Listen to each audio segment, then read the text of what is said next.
Living every day in your head for free. You can tap away, but I will not hear you scream. You can break your keys, spread your toxicity, your world outside reality. In your room, a little hideaway, but you let it through.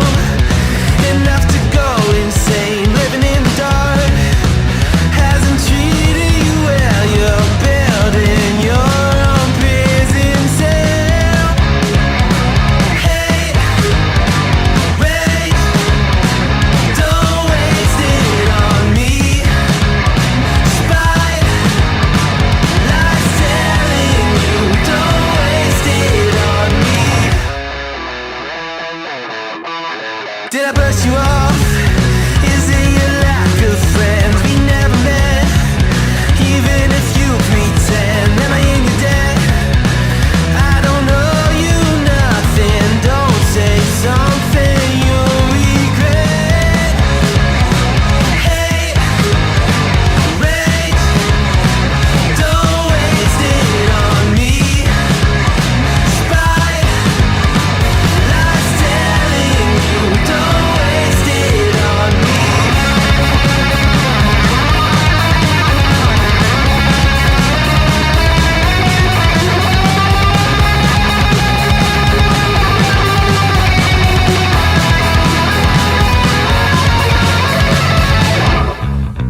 Hate, rage, don't waste it on me. Spite, lies telling you, don't waste it on me. Rage, don't waste it on me. Spite, lies telling you, don't waste it. I'm telling you, don't waste it. Lies telling you, don't waste it on me.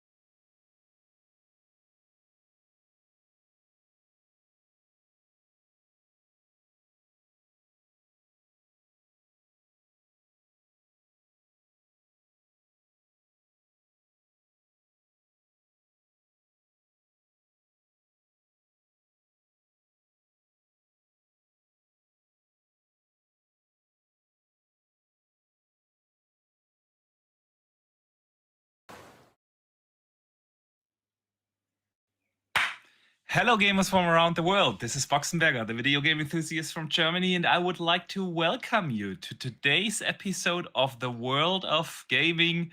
And we are a little late here today. That's because we had to figure out some technical issues with our very special guest. That's why you see one camera off, one camera on. That's both Dave. Through one channel, we get the audio signal. From the other, we get the video signal.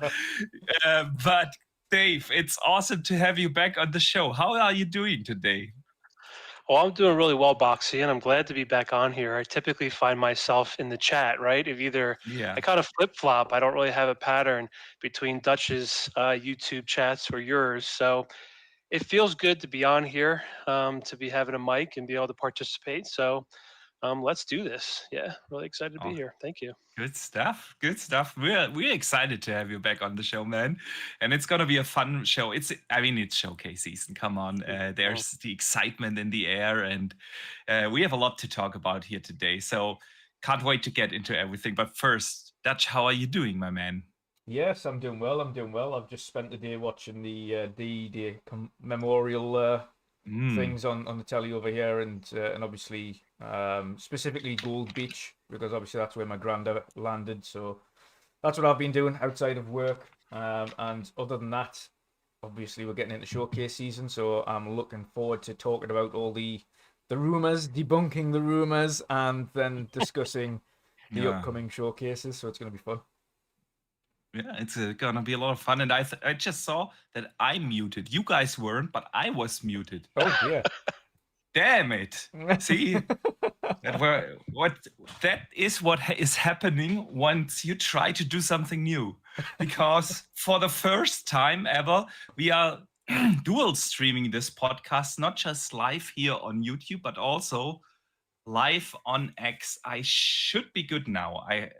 If someone in the chat can please confirm that we are good now. You've always been good on my yeah. one, Boxy. You're good here. Yeah, you're good. That's a different channel on OBS, you know. That's the thing. That's the thing. So, damn it, screwed the first one up. But okay. All right. I want to welcome our awesome community then. Now that everyone can hear me, big shout out to you guys. Hope everyone is doing well. Hope everyone is as excited as we are for the showcase season. Again, showcase season is always something to look forward to. We will have the Summer Game Fest tomorrow. We will have, of course, the Xbox Showcase on Sunday. We have the Ubisoft Forward on Tuesday. It's exciting times. And I can't wait to talk about everything that is going to happen. And before we do that, a big reminder to everyone that this Saturday, we are going to have a dedicated prediction show for the Xbox Showcase. Like every year, we do a podcast one day before the Xbox Showcase, starting at 2 p.m. Eastern, 8 p.m. Central Europe, or 7 p.m. UK time. This Saturday, we have more than... Depends on who will be able to log in live from LA, because we might have a couple of guests actually live from LA there, somewhat in between 10 to 15 different people coming in and out. And it's going to be a blast. Everyone's coming in, giving their last and final predictions. We have some interesting questions to ask everyone, big names there. It's going to be a lot of fun, and we hope to see everyone there. But first, Dutch and Dave, I need to shout out 2 super chats that already came in. The first one of the day comes in from Drawn TJ, who says, "Hi, Boxy and Dutch. What are your predictions for the showcase, and what surprises do you think we get?" So, TJ, we're not doing a full prediction show here just yet, but the surprise thing we can definitely talk about. In general, I personally expect this to be a killer show, to be honest, because Xbox should have so many major AAA games ready to show. There's, of course, State of Decay, Perfect Dark. We have probably Gear 6 there. Fable could be there. We will have probably Indiana Jones there. There are so many big AAA titles. But what do you guys think? One surprise that nobody expects. What do you think, Dave? Ooh, one surprise that no one thinks. Well, I'm going to credit this to someone I was reading on Reddit, and it has something to do with Starfield, more than just the Shattered Space DLC. So the piece of rumor that I decided to chomp on was the phrase "something big." I don't know what that means, but it's got me excited. So Starfield. Okay, interesting. Dutch, what do you think? Surprise. I don't know. It's hard to tell. I think if it was going to be a surprise, it would be a third-party surprise.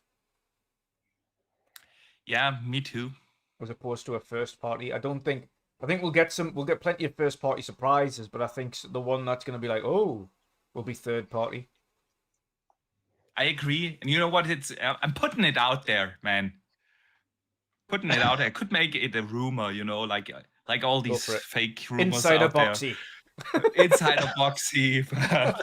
But, no, I'm just from the top of my head, man, they have been in bed with CD Projekt Red for the last 2 major games, right? The Witcher 3 was on the Xbox stage, Cyberpunk was on the Xbox stage, and it's been 4 years since Cyberpunk, yeah? And they have the full team working on The Witcher 4, and what if CD Projekt Red comes out and gives us a little Witcher 4 tease, man? Ooh. Goosebumps. Ooh. Yeah. Goosebumps. All right. And then we have H. Julia with a channel member chat for being a channel member for 4 months. Thank you so much for the continued support.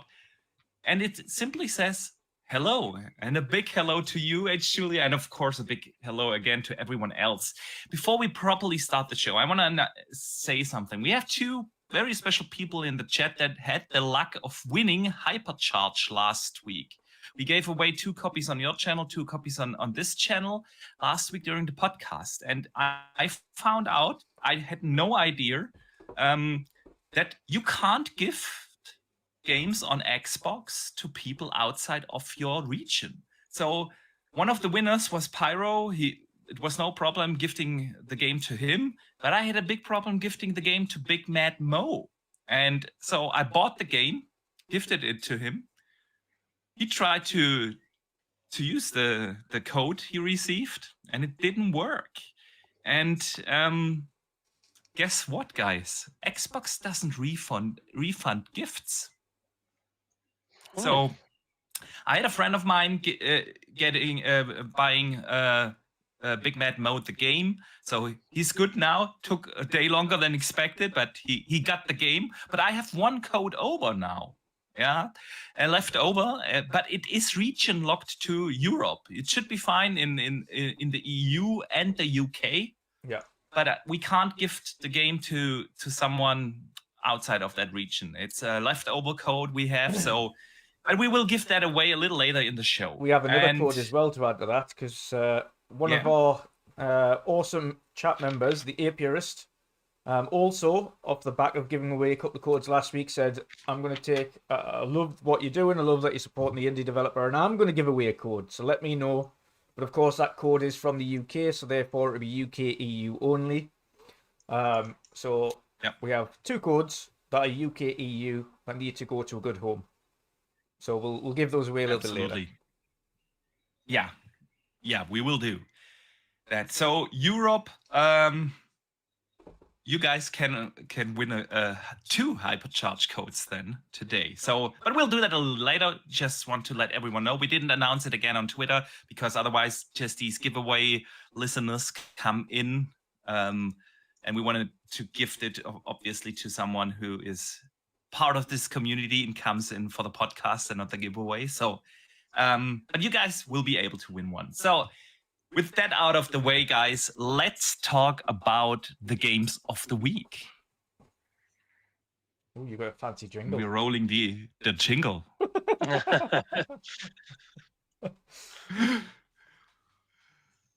All right, guys. This is the part of the show where we talk about the games we play. We want to know from everyone in the chat what has kept you guys busy.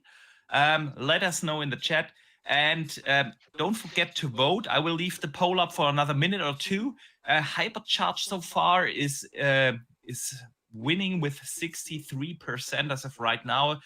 I don't have I forgot actually to record properly Hypercharge gameplay. So I only have like half an hour or so, but that's currently winning in the chat. And then we will put in, of course, Hypercharge gameplay.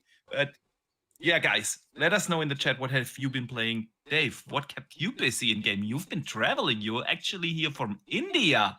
So I assume some Rock Alley gameplay, right? Yes. Got some Rock Alley gameplay. So supporting the indie devs, saw Everborn post a post on Twitter or X, whatever you want to call it. Ended up buying Hypercharge twice, once on Xbox, and then to play it on my Rock Alley, bought it a second time. So I did load that up. Sweet. First time, got through the demo, which I typically don't do demos for first-person shooters, but this one I did because it's been so long since I've done a first-person shooter, and it feels like an older, in a good way, like from like when I was a teenager first-person shooter. I love it. So I've been playing that, but I've only gotten through the first probably hour or so. I'm about halfway through Banishers, so I typically now. Nice. How do you like it, man? Oh man, there's just like something to the story of Banishers that when I'm playing it, it feels so good. I like the combat, I like the action. The story is fantastic, and the cinematics in between, like when you're traveling to the underworld or what they call it in there, it's fantastic. I love it. And then you get the rifle. It's really really good stuff. So I'm loving Banishers. And then of course I typically don't hop. I try to finish one game before I go to another, unless it's maybe a multiplayer. But when Hellblade dropped, oof. Mm. So Yeah, I yeah. put in about 3 hours into that. So about halfway through Banishers, 3 hours into Hellblade, and about an hour into Hypercharge, because who doesn't want to play that fantastic game? Which, by the way, is now 5th top paid app game on Yeah. the Xbox Store. Sold more than 60,000 copies already. Big He's going congratulations for that to big the devs. 100,000 mark, I think. Yeah. I think that's realistic for them, to be honest. We had them on like 2 weeks ago. We had Joe from Hypercharge, who is basically the public face of the dev team, and it was a blast to talk to him. And now we get to play the game. I've been playing Dutch. How about you? Have you been playing Hypercharge? Oh yes, yeah. We had an awesome community night with a couple of the people who won the codes as well, which was great. So we played lots of different online matches, including Infected and King of the Hill, which was awesome. Tweaked the controls a little bit to make them a little bit faster, but he was right in that interview as well when he mentioned that they'd kind of modeled it over the original Halo in terms of the gunplay, because it's not so much that you zoom in all the time, it's more just like hip firing is the kind of gameplay that you're used to on that, and it kind of feels like the old school Halo, which is awesome. So it was a hell of a lot of fun playing that multiplayer. And then we dived after the stream, dived into some of the campaign, and I've got the campaign gameplay on stream now as well. So it was myself, Pat, and another that was playing through the campaign afterwards, and had a lot of fun with that as well. To be fair, it gets quite difficult later on. It becomes absolutely nightmarish, the amount of things that they put at you. But it is really good fun, and I'm looking forward to playing more of it and doing another community night as well. So yeah, that's what I've been playing. To be fair, that's all I've really jumped into this week. Hypercharge. Okay. Good stuff there. Good stuff. So before we'll talk about what I've been playing, let us see what the community has been playing. Big Mad Mo has been playing Hypercharge, and he was finishing up Tales from the Borderlands. Nice. Good one. I enjoyed Tales from the Borderlands, man. Then we have the Hard Theorem. He has been playing Balatro so much that he lost weight because it makes me forget to eat. Good stuff there. Masshole has been playing Hellblade 2, and he wants to get Hypercharge. Yeah, man, Masshole, if I'm not sure, I think you're from Europe, so hey, you got the chance to win a code here today. Then we have the Big Bridge playing Iconoclasts. That's an awesome game. A little older indie game. I played that actually on the Switch. It was before there was a Rock Ally in my life, and the Switch was my mobile console. But that was a fantastic game. Waller Weasel jumps around in between many different games. Then we have Dustin Lambert, who has been playing that alligator game on Gamepass. Good stuff there, good stuff. So yeah, I've been mostly playing. Or Dutch, do we have someone in the chat on your end? Yes, yeah, we've got a couple, yeah. So Abdel has he's been playing. He's finished Dark Souls Remastered on Xbox this week. He said it might be the one of the top 10 games of all time for him. And started Bloodborne after that. And Patchu has been playing Modern Warfare 3, Hypercharged with myself in the community, and Red Dead Redemption 2. Good stuff. Oh, Good and stuff. Omatoni's playing Hypercharge as well, and he's going around finishing the collectibles, but he's also beat Hellblade 2 and Tales of Kanzira, and he's also playing Cookie Cutter. Good stuff. Good stuff. Hmm. We have General Spartan, who has been playing Call of Duty in Hypercharge. Yeah, man. Person lot of H people- Julia. Do you know? I don't H. Hopefully, I'm pronouncing that right. I'm just impressed because not only are they playing Elden Ring, but they're also playing Starfield. Those are duration games, right? You're putting hours, right? hours Those are in. you're Hours putting the in. hours in, right? Yeah, I was like Yeah. impressed. And then Junk Mail in that cyber world, Cyberpunk 2077, which was great. I wonder if H. Julia is getting ready for the Elden Ring DLC or if it's a continued playthrough from before. Let us know in the chat. Yeah, let us know. I mean, Elden Ring, the Shadow of the Earth Tree is only what now? 9 days away, I think, on 15th, right? If I remember correctly. Masshole So- is in the States also. Yeah, yeah. Yeah. So, but good stuff as always. So yeah, I've been also playing Hypercharge, really enjoying it. Fun game. No complex mechanics, very old school shooter in the best way possible. No aiming down sights and sprint and wall runs and stuff like that. It's, pardon me, it's simply pure fun.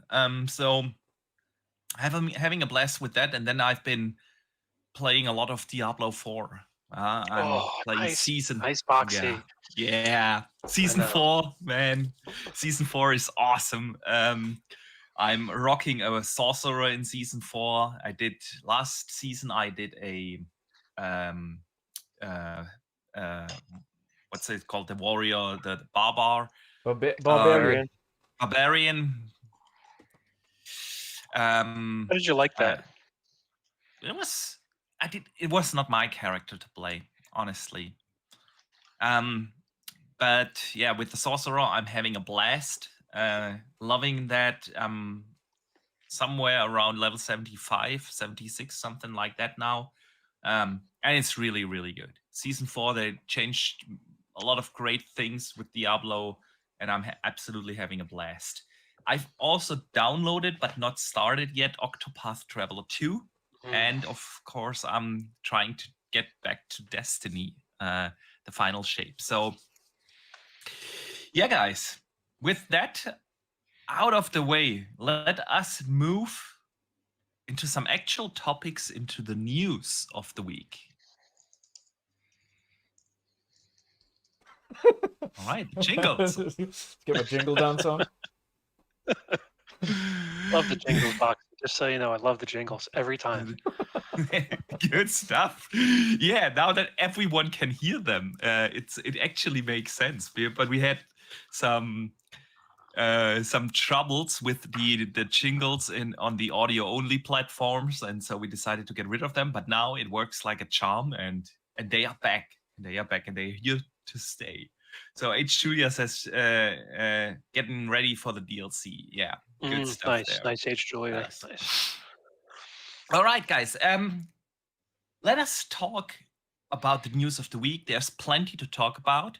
I want to start just with a smaller topic real quick, because today we got the announcement of, or was it yesterday? Today or yesterday? The announcement of a bunch of Gamepass drops. And honestly, I didn't expect that to happen like 3 days or 4 days before the Xbox showcase.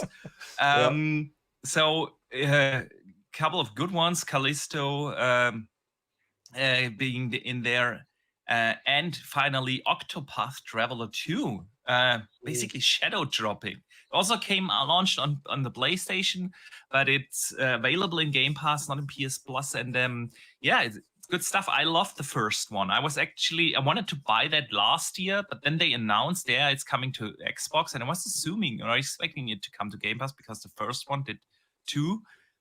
And the first one is also, by the way, back in Game Pass. Yep. Until 2026, by the way. January 2026. Yeah. They're in there for a long time. So we got plenty of time.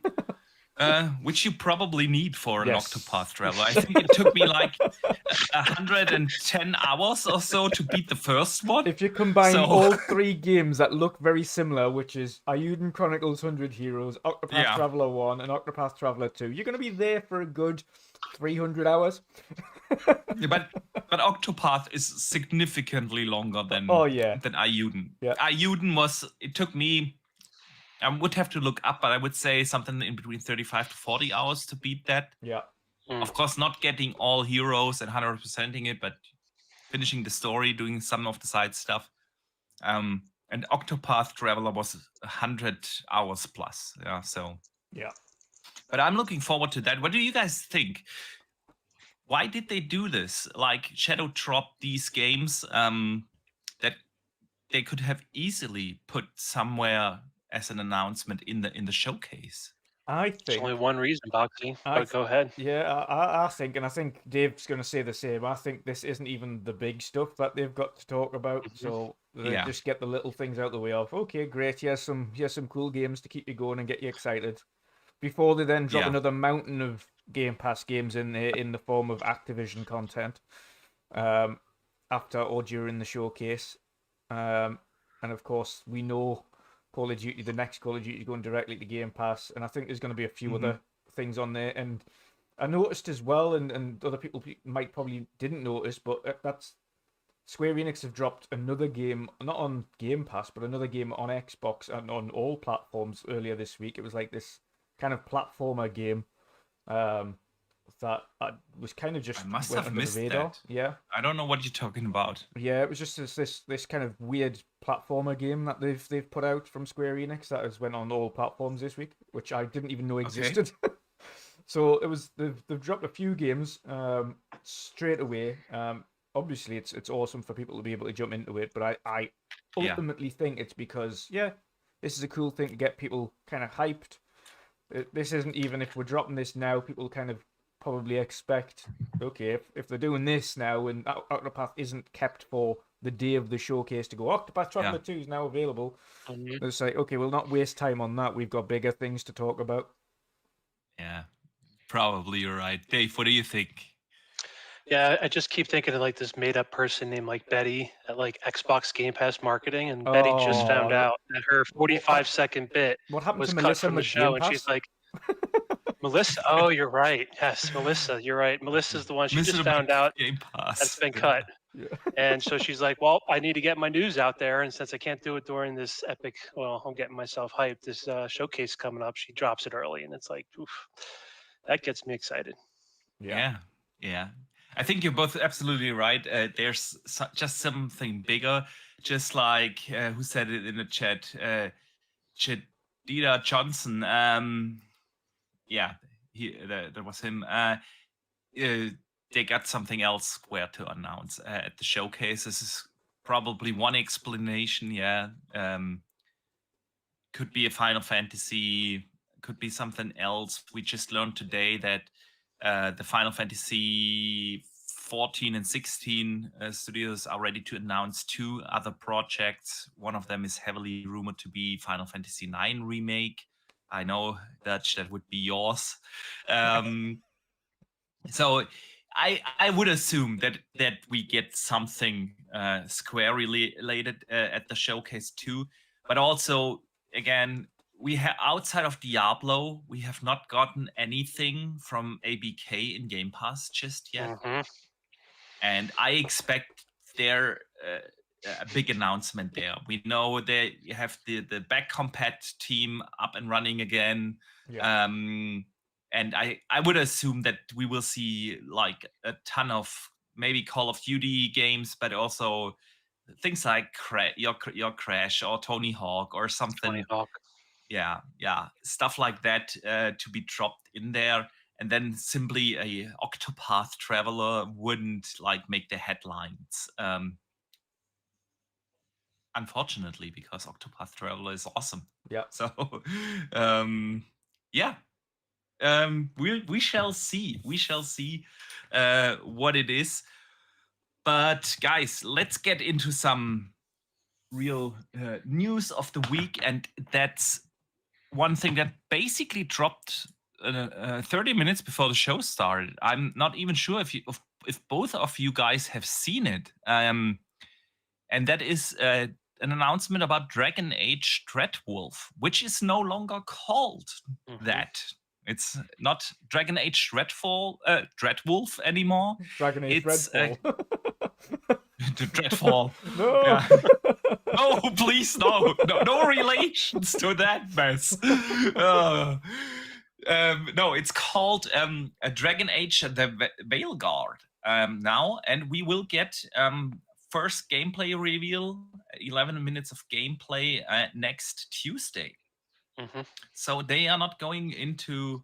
It looks, at least, they are not going to be at the Keeleys. They are not going to be at the Xbox Showcase, but they do their own thing next Tuesday. And a lot of infos were revealed. Yeah, like things. We have 7 companions.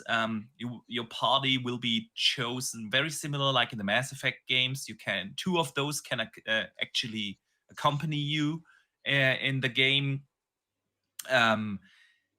The heavy focus in the development was on getting the combat right. I know that a lot of old school fans of Dragon Age have their doubts because they don't like the real-time action. They want to go back to the more turn-based strategic kind of thing, which is not going to happen. But they have apparently like a wheel that you can bring up to choose which pauses then the game and to choose your abilities. So similar like in games, I don't know, like in Doom, where you bring up the wheel to swap in between the weapons and it slows down, something like that, and stuff like that. So guys, I want to hear your thoughts. Dave, what do you expect from a Dragon Age, and why do you think they seemingly skipped the big shows? Well, I'm probably not the right person for Dragon Age. When I see it on sale, the ones in the Xbox store, I'm always like, that looks so good, and I'm going to play it sometime in the future.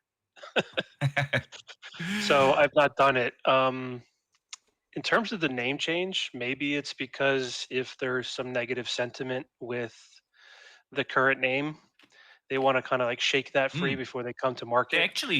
They actually explained that also. The Yes, Dreadwolf is one I saw of the that gods. explanation. Yeah.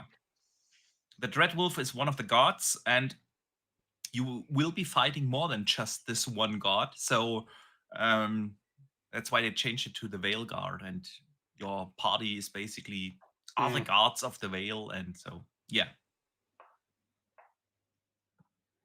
Fair enough. But sorry, I interrupted you. If you haven't played Dragon Age, by the way, Inquisition is on Gamepass, and that's a good start. That was the last one from 2014, I want to say. We'll make a deal, Boxy. This whole plan was just me to come on here to get you to play BioShock. Oh, yes.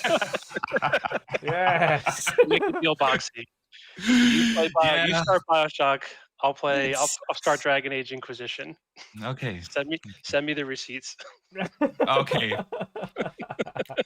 I actually own BioShock. I bought the remastered the collection. BioShock collection. Exactly. I bought that on sale a while ago, actually.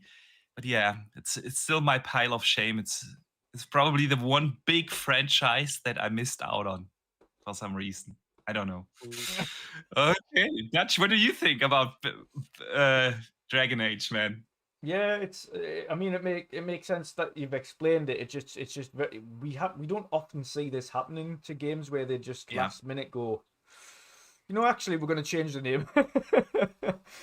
You don't see that very often, so I think it caught a lot of people off guard and were like, what? But Dreadwolf sounds so much better than Veilguard. But if they're saying, yeah, well, the only reason we've changed it realistically was because you fight more than just the Dreadwolf, and people, I think the Dreadwolf, by the sounds of things, and potentially part of the reason why they changed the name wasn't just because you fight more than it, but it's probably not as big in the game as the name would suggest. Having Dreadwolf as the title would suggest that's the overarching nemesis. That's like the be-all, end-all boss. A bit like the Witcher 3, Wild Hunt. Like the Wild Hunt were the overarching enemy. Yeah. But ultimately, if you did that for Dreadwolf, and then you get to play the game and you beat the Dreadwolf, but then there's so much more of the game to go, and you're like, what? Yeah. Then it wouldn't really make sense to have it named Dreadwolf, because it's like, okay, so the Dreadwolf's not really the big boss. So having it named Veilguard kind of it does make sense in that way, but it is, yeah, it's a bit strange to see that happening. You don't see that often. I mean, it happened to Assassin's Creed Red, right? Yeah, it was just a project name though, wasn't it?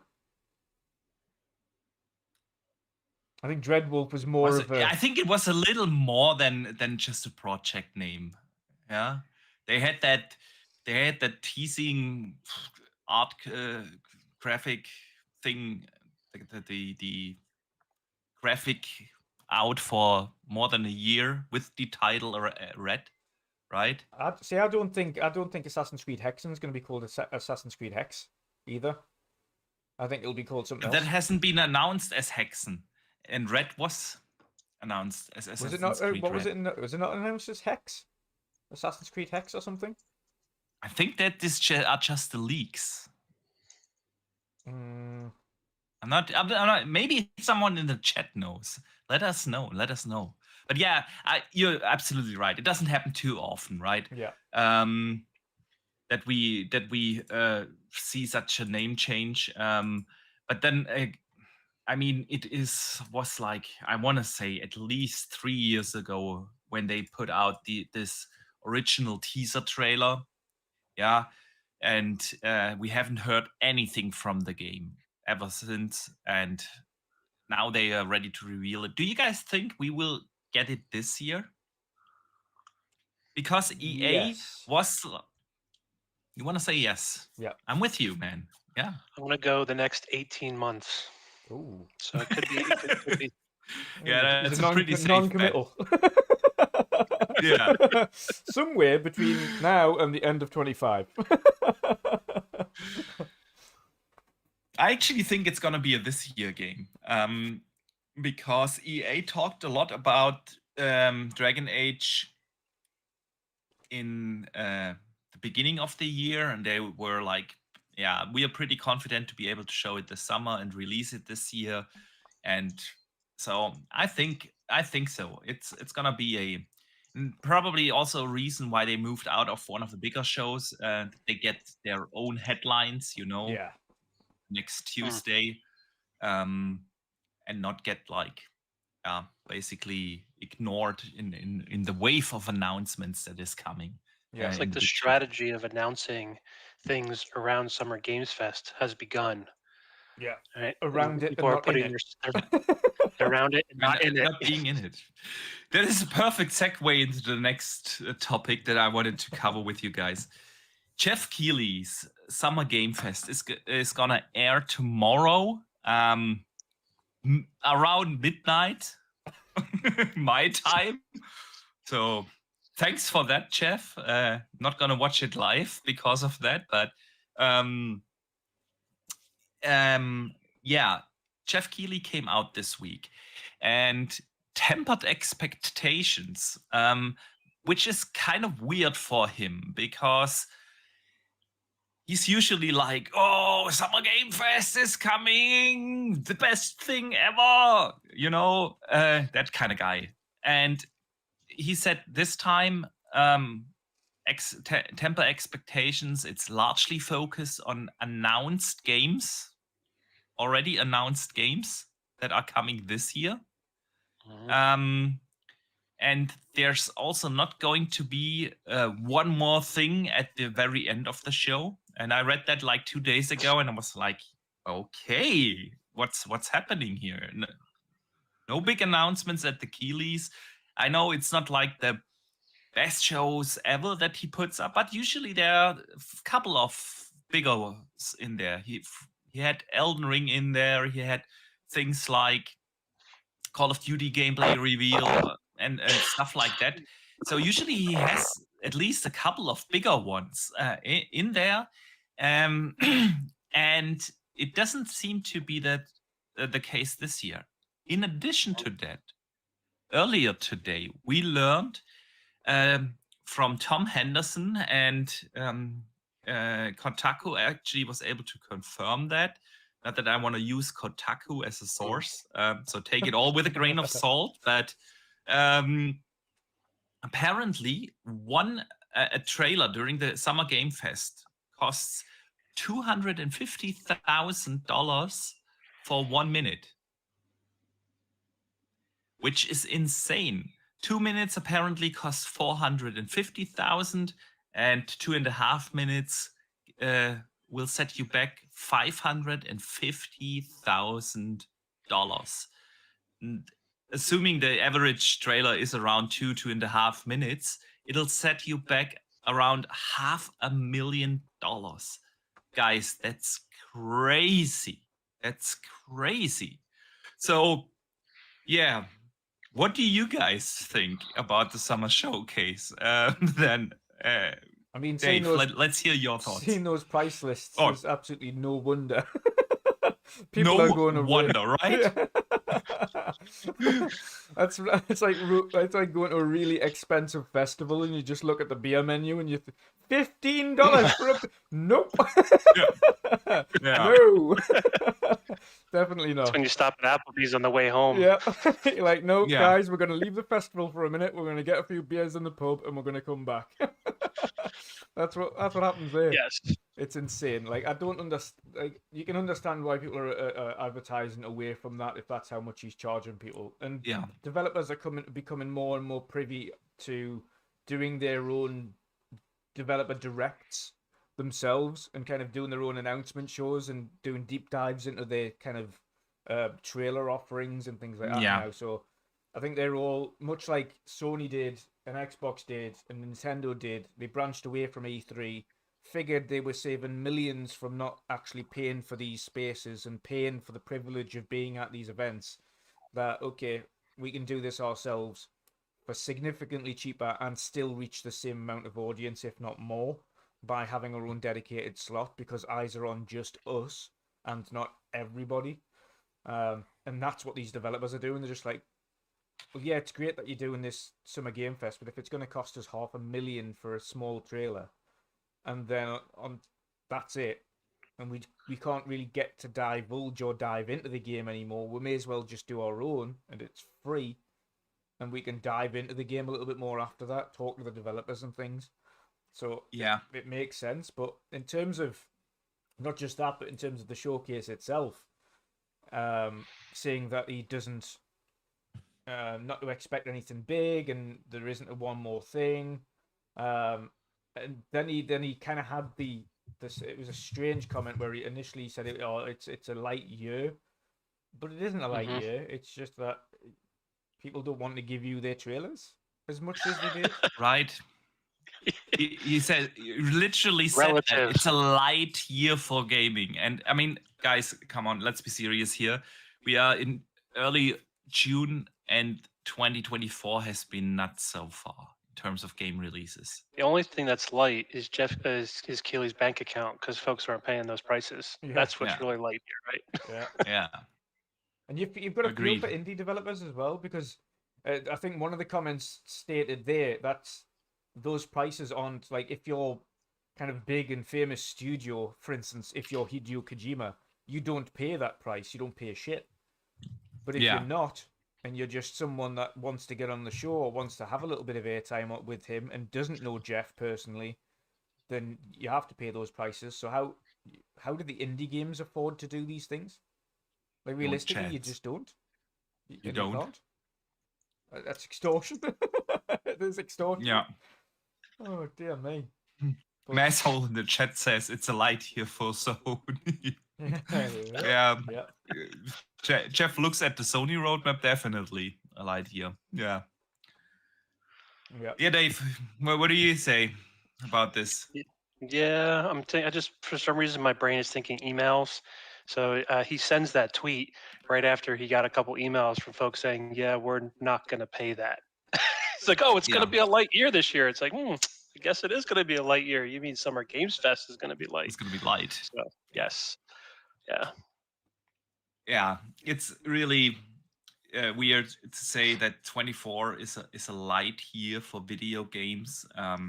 When we had back-to-back major releases, great games so far, couple of surprises. Yeah, Helldivers 2 did incredibly well.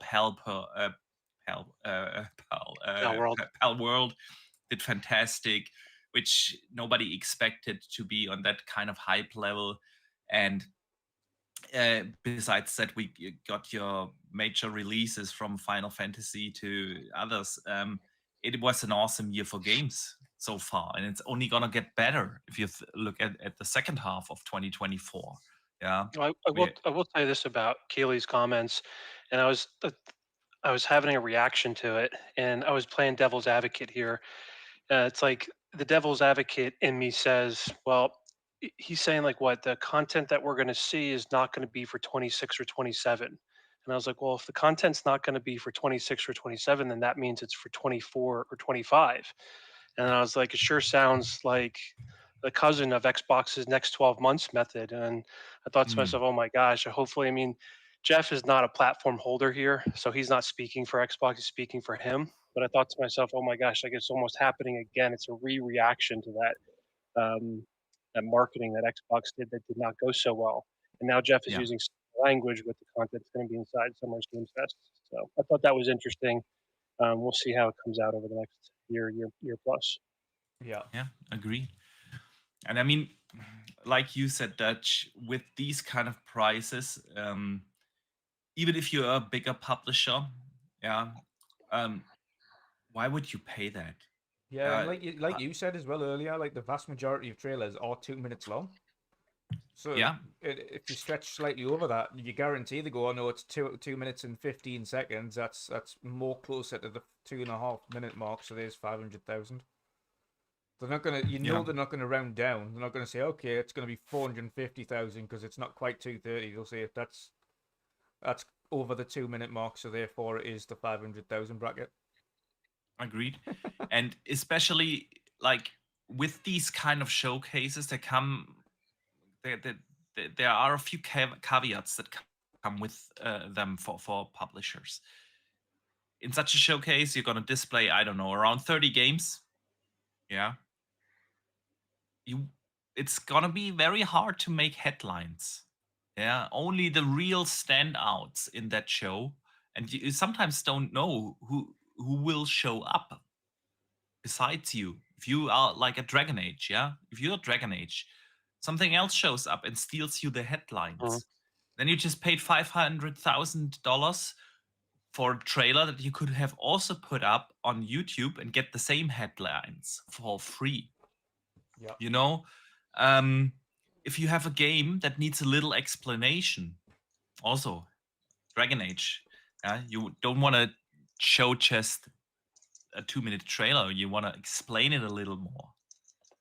Something on your own, which is for free, will do way more for you and will generate way better headlines for you on the media websites than when you are dropped in the middle of the Summer Game Fest in between tons of other trailers and announcements.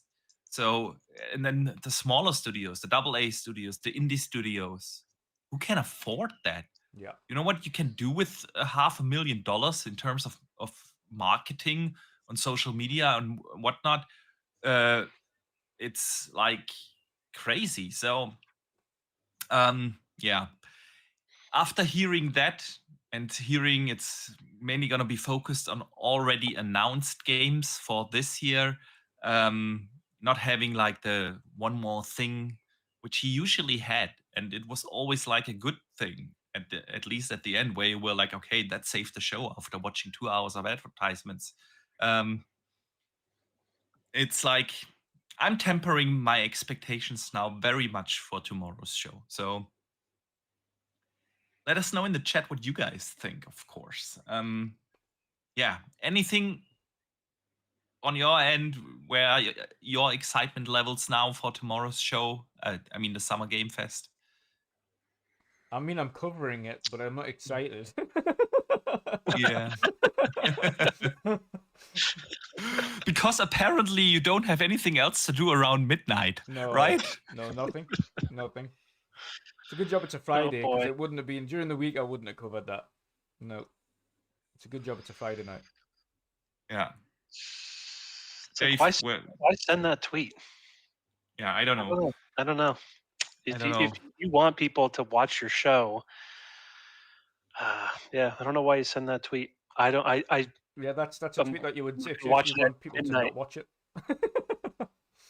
Yeah, don't tune in. There's Maybe. nothing there. It'd be different if I knew it was going to be great. And I'm just saying, hey, temper your expectations. It's just going to be great. It's not going to be epic. But hey, who knows? We'll see. I will not be watching it live because I'll be traveling. But I'll probably just catch like some folks in here just catching the bits and pieces on YouTube, the trailers that I care about, and then there'll probably be a couple things that surprise me, and I'm like, oh, how cool that is, and maybe I didn't have to watch the entire show to get that. Yeah. There's one thing yeah. I did see that I'm intrigued about that will be there tomorrow, and that looks like it's going to be the Thing game. Oh, Yeah, because you've seen the developers interesting. Who's posted. making it? God, I've forgotten the name of them. Is it a horror game? The Thing. Mhm. Do you know who's developing it? No. I'm I've assuming it's a horror game, but is it like Yeah, black it horror, is, like yeah. I yeah, saw the Corridor? developers posting about it, and they literally used the same art that they had on the original The Thing game as well. That came out on Xbox, the original Xbox. They used the same kind of art that was in the background, so it could be them again. It could be them coming back and doing a remaster of it or a remake of it, which would be fantastic. Yeah. I mean, listen, there will be a couple of good trailers in there. There always are. But I don't expect us to to come out of the show and say like, yeah, E3 is back. You know, Luke that's Steele not... says it's Night Dive is developing the thing. Thank you. Oh, yes, Luke Night Steele Dive. says in the chat. Yeah. Yeah. Cool. So yeah, I will be skipping through it Saturday morning. At least this way I can skip over all the ads that Jeff Keighley usually puts in his show. So yeah, let's see. But definitely a temper expectation moment there. Anything you guys want to add before we move on to the next? No. All right. Then Yeah, I'm okay. I'm okay on Good. Jeff Keighley. Yeah. I wanted to. Let's Yeah. talk about Xbox then. Yeah. Because the Xbox showcase Sunday, of course, there will be coverage on this channel that you will be live streaming it on yours with live reactions. And directly after the showcase ends, we're gonna go live here on this channel along with our living split screen brothers. Pong Soul and iSteel are going to come on, and we're gonna dissect the entire Xbox showcase. So if you guys want some discussion right after the Xbox showcase and Call of Duty Direct ends, come by. We of course want to include you all, want to hear your thoughts as well on everything that will be shown, that will be announced. So it would be awesome to see you guys here directly after the whole thing ends. But yeah, guys, there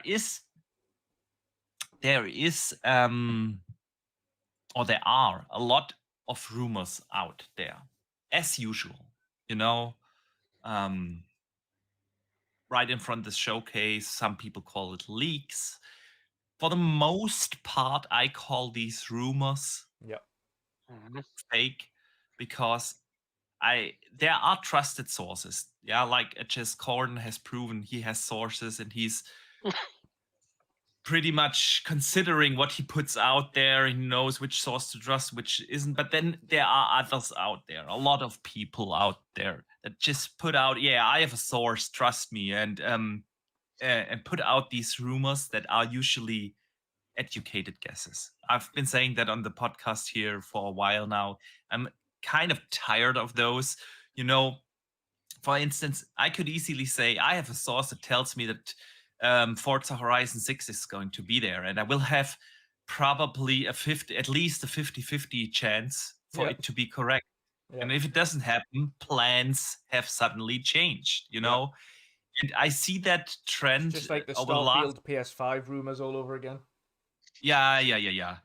I see this trend out there, and everyone picks it up. You know, some unknown guy puts up a post on Reddit or puts out a tweet or makes a YouTube video for his 3 subscribers, and then all of a sudden we have these headlines of about certain rumors out there, and so I'm usually very, very careful when it comes to these kind of leaks, rumors these days. There are certain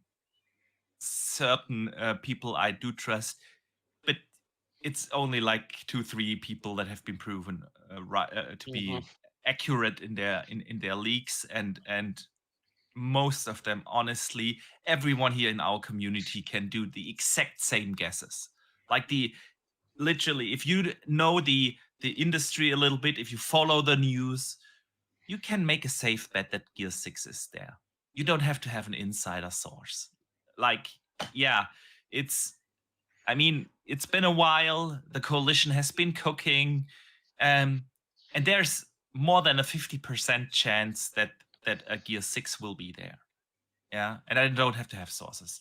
And everyone here in our community could do the exact same thing. Boxy, Sith Lord just said that PlayStation is coming to Xbox. He says, "Trust him, bro." Yeah, I trust. I trust. I trust Sith Lord. Right? I trust Sith Lord. He's one of our awesome community members, and he's also a moderator here in our chat and keeping the streets clean. That's why we have such a fantastic chat here. So shout out to Sith Lord. But yeah, guys, I was like going a little off the rails. There are tons of rumors out there, and most of them are safe guesses or educated guesses. And I want to talk to you or with you guys about these and see and debunk basically the fake rumors, or just label them as educated guesses. You know, earlier today, a rumor was out that the Project Latitude, if you guys remember that, I actually don't know that name out there. It is the project where Xbox is considering other games that might come to PlayStation. And here we go. The list apparently for Project Latitude right now is Age of Empires 2, the Definitive Edition, Age of Mythology Retold, Senua's Saga Hellblade 2, Starfield, Halo Combat Evolve a Remaster, and Doom the Dark Ages.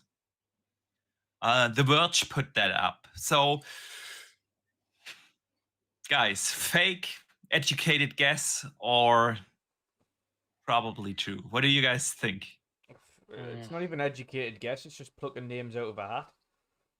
Yeah. Why would you remaster a remaster? For instance, Halo Combat Evolved has been remastered. That's what the exactly the collection was all about, and that's already got XS enhancements. Yeah. So that's been remastered once. They're not going to do a PlayStation and remaster, and keep selling it.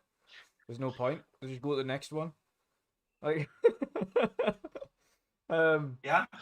Starfield, they've mentioned that last time. They were wrong the last time.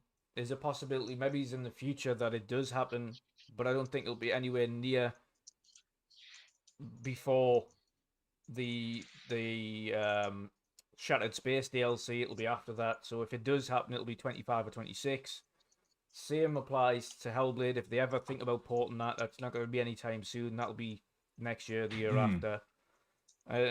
And as for Age, they're probably the only semi-realistic ones, I think, because you could potentially see them putting Age on other platforms, potentially.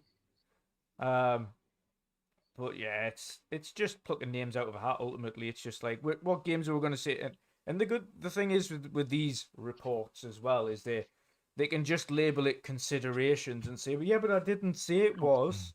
I just said they were considering it. It literally said under the article that they put out, the plans can change, and also it's probably not going to be announced at the Xbox showcase.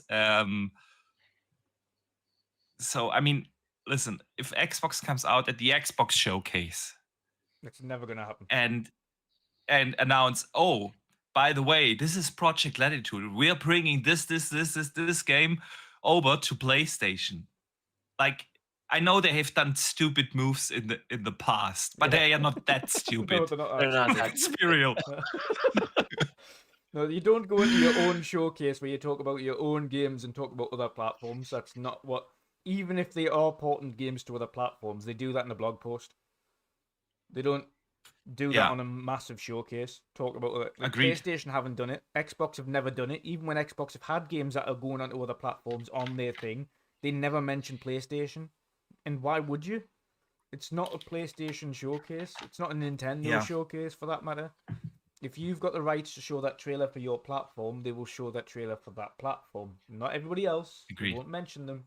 And afterwards, the developer will say, okay, it's also come to this and this.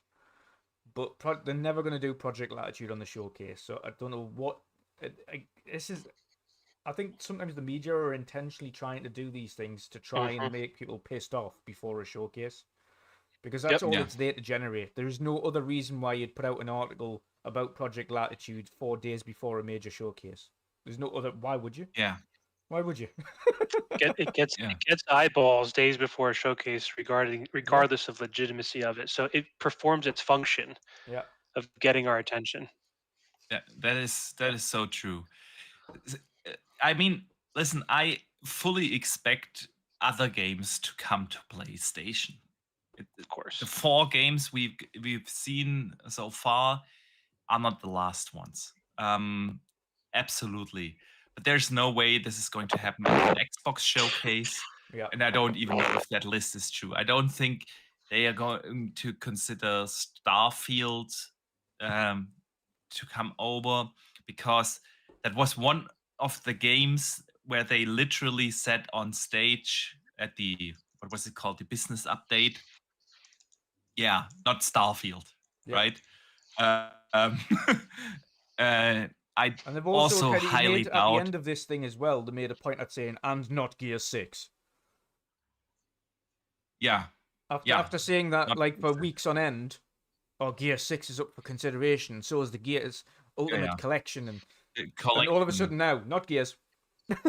So, what, it wasn't? Now it is. Now it isn't? No, it wasn't. Come on. Also, Halo, come on. I don't think... I mean, Halo is basically Xbox's identity, right? Yeah. Yes. So the only thing I could ever see with Halo, if they ever thought about doing it, it wouldn't be the campaign. If they ever thought about doing it, it would be the multiplayer, and only the multiplayer. I don't think they would ever put the campaign on the other Fortnite's platform. terms. Yeah. In order to elevate Halo to be that level, you have to think of it like Halo is the platform. Yeah. And that's the exclusivity is Halo. Yeah. So, I don't think that's going to happen. But I just think that one specifically, remastering a remastered product. Come on, we shouldn't be kind of touting for Sony territory stuff here, where we're remastered stuff all the time. Yeah. We've played these games. So these games have been remastered. They're still available to play now on modern consoles in a remastered form. We shouldn't be asking for things to be remastered 4 times over. Yeah. We shouldn't. Agreed. Because it was Halo, then Halo CE, then after Halo CE we had the Master Chief Collection. Halo 2, with the where they also remastered Halo 2. Yeah. So, Dave, what were you about to say? Yeah, so Boxy, I'm going to come back to you in a moment. I'm going to go on a little bit of a tangent here. I need help from both of you to do this, but it's going to end with you asking me, what do I think? Yes. And I'm going to have an answer. And it's going to have a one-word answer. So I'm going to start with Dutch's tweet earlier today that, what is today, the 80th anniversary of D-Day? Is that right, Dutch? Yeah. All right. And on the show Band of Brothers about the 101st Infantry. So Dutch, I need you to ask me who my favorite character is from Band of Brothers. Who's your favorite character? Now, Box, I need you to ask me, what do I think about Project Latitude? So what do you think about Project Latitude? Malarkey.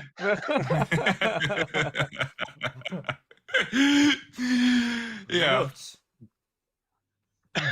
Nuts. Yeah. Nuts. Yeah. Okay, so yeah, guys, probably fake, that rumor. So let's talk about another rumor. Yes. The Xbox showcase might feature a shadow drop first party game, and the same dude also claimed that the Xbox Portable is going to be teased. Yes and yes, I can see why.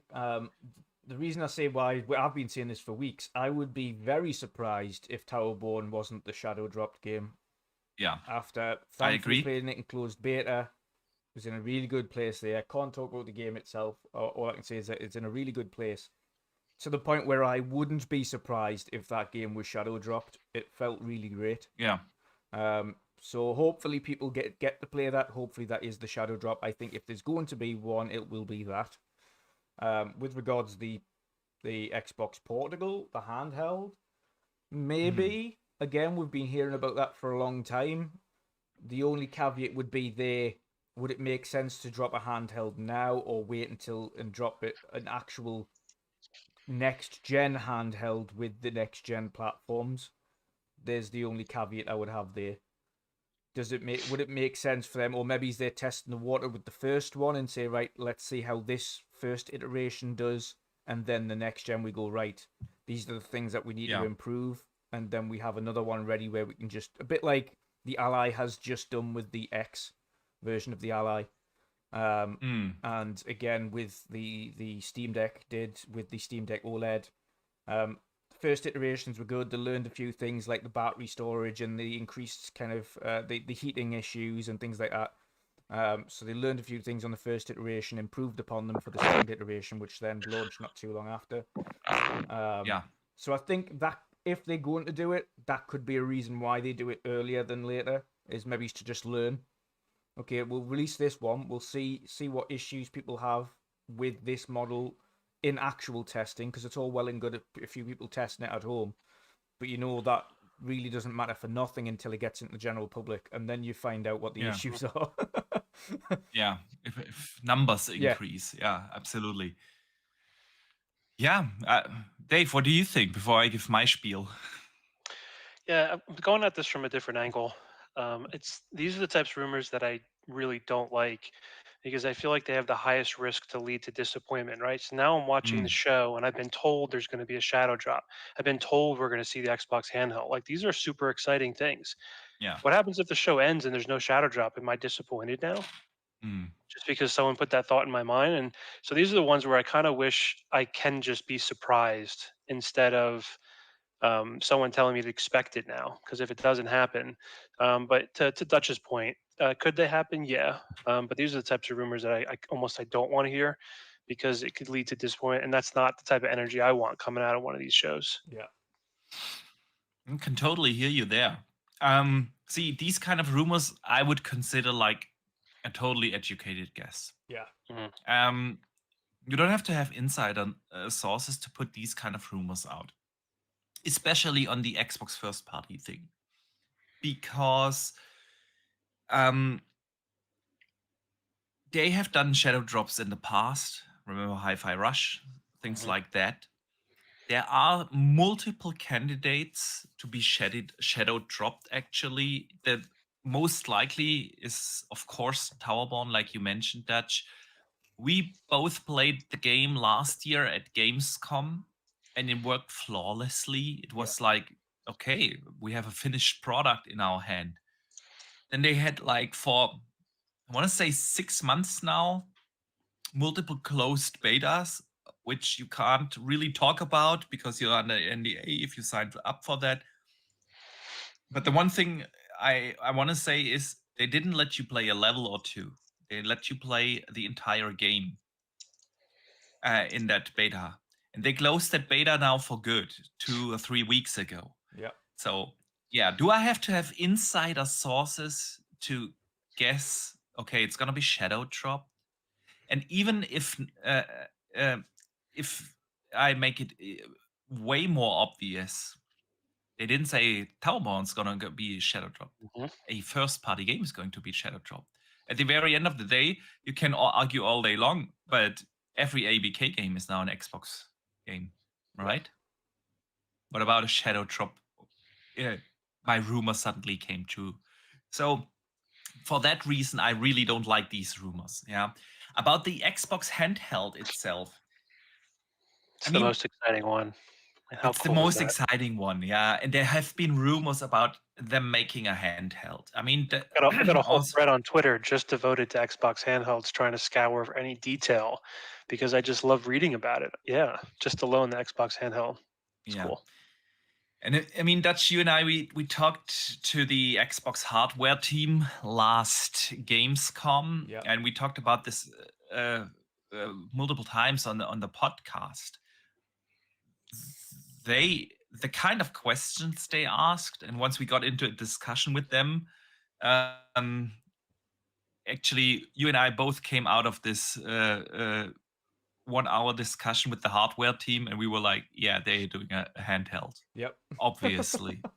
Yeah, it was very obvious. Yeah. They were asking far too many questions about handhelds to not be doing a and handheld.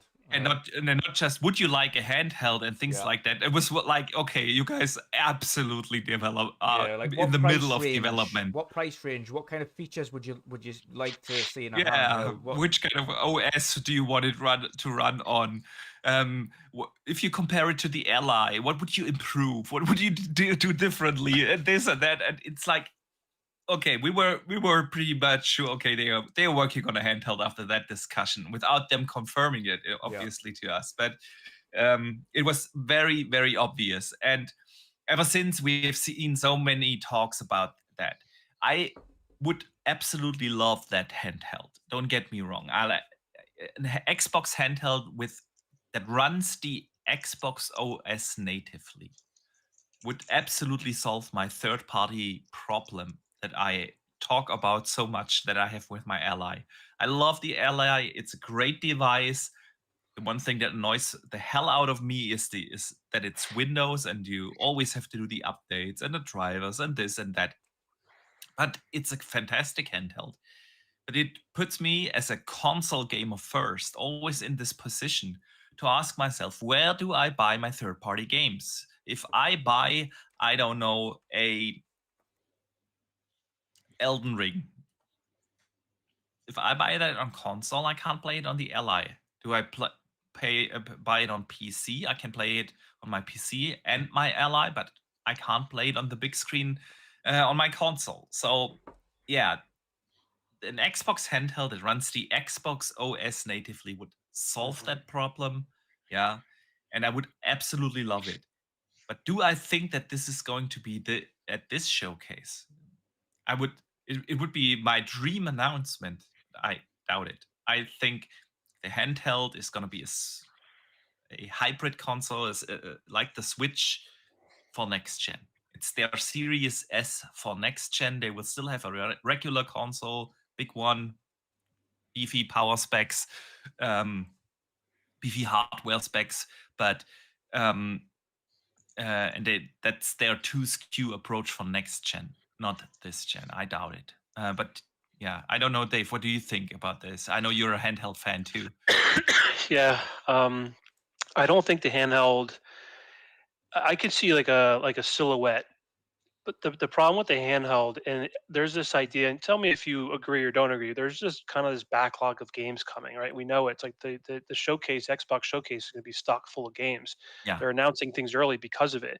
If you drop a hint of a handheld, that becomes the news cycle, which takes time away from all of the games that you wanted to show. So I'm thinking like that.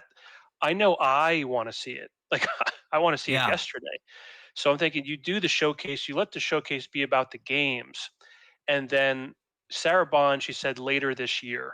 And I don't know how you interpreted that. It's just a phrase, but I took it like second half, or as we're approaching September, October holiday season, we might start to hear more about these things.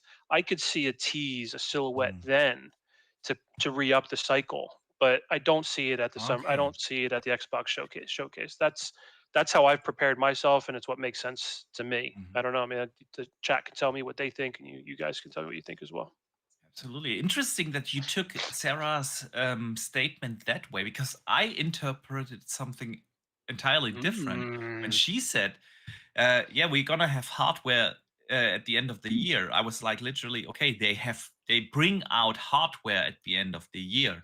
And in my head, that was obviously the already leaked Xbox Mhm. Slim, the Series X Slim, the Alexa looking like adorably thing, whether it will keep that form factor or not, but they will have some sort of revision hardware, maybe along with the controller. And yes, if you're gonna release that at the end of the year, you're gonna have a little trailer for that in the showcase, and it wouldn't hurt the showcase, like you just mentioned.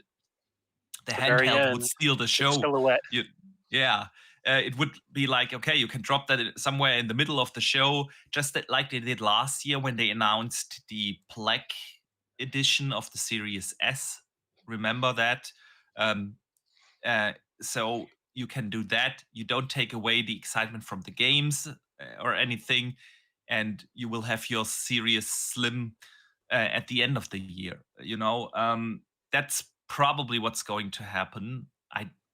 Or at least that's what was I reading into Sarah's statement. I don't know how you read the statement of Sarah.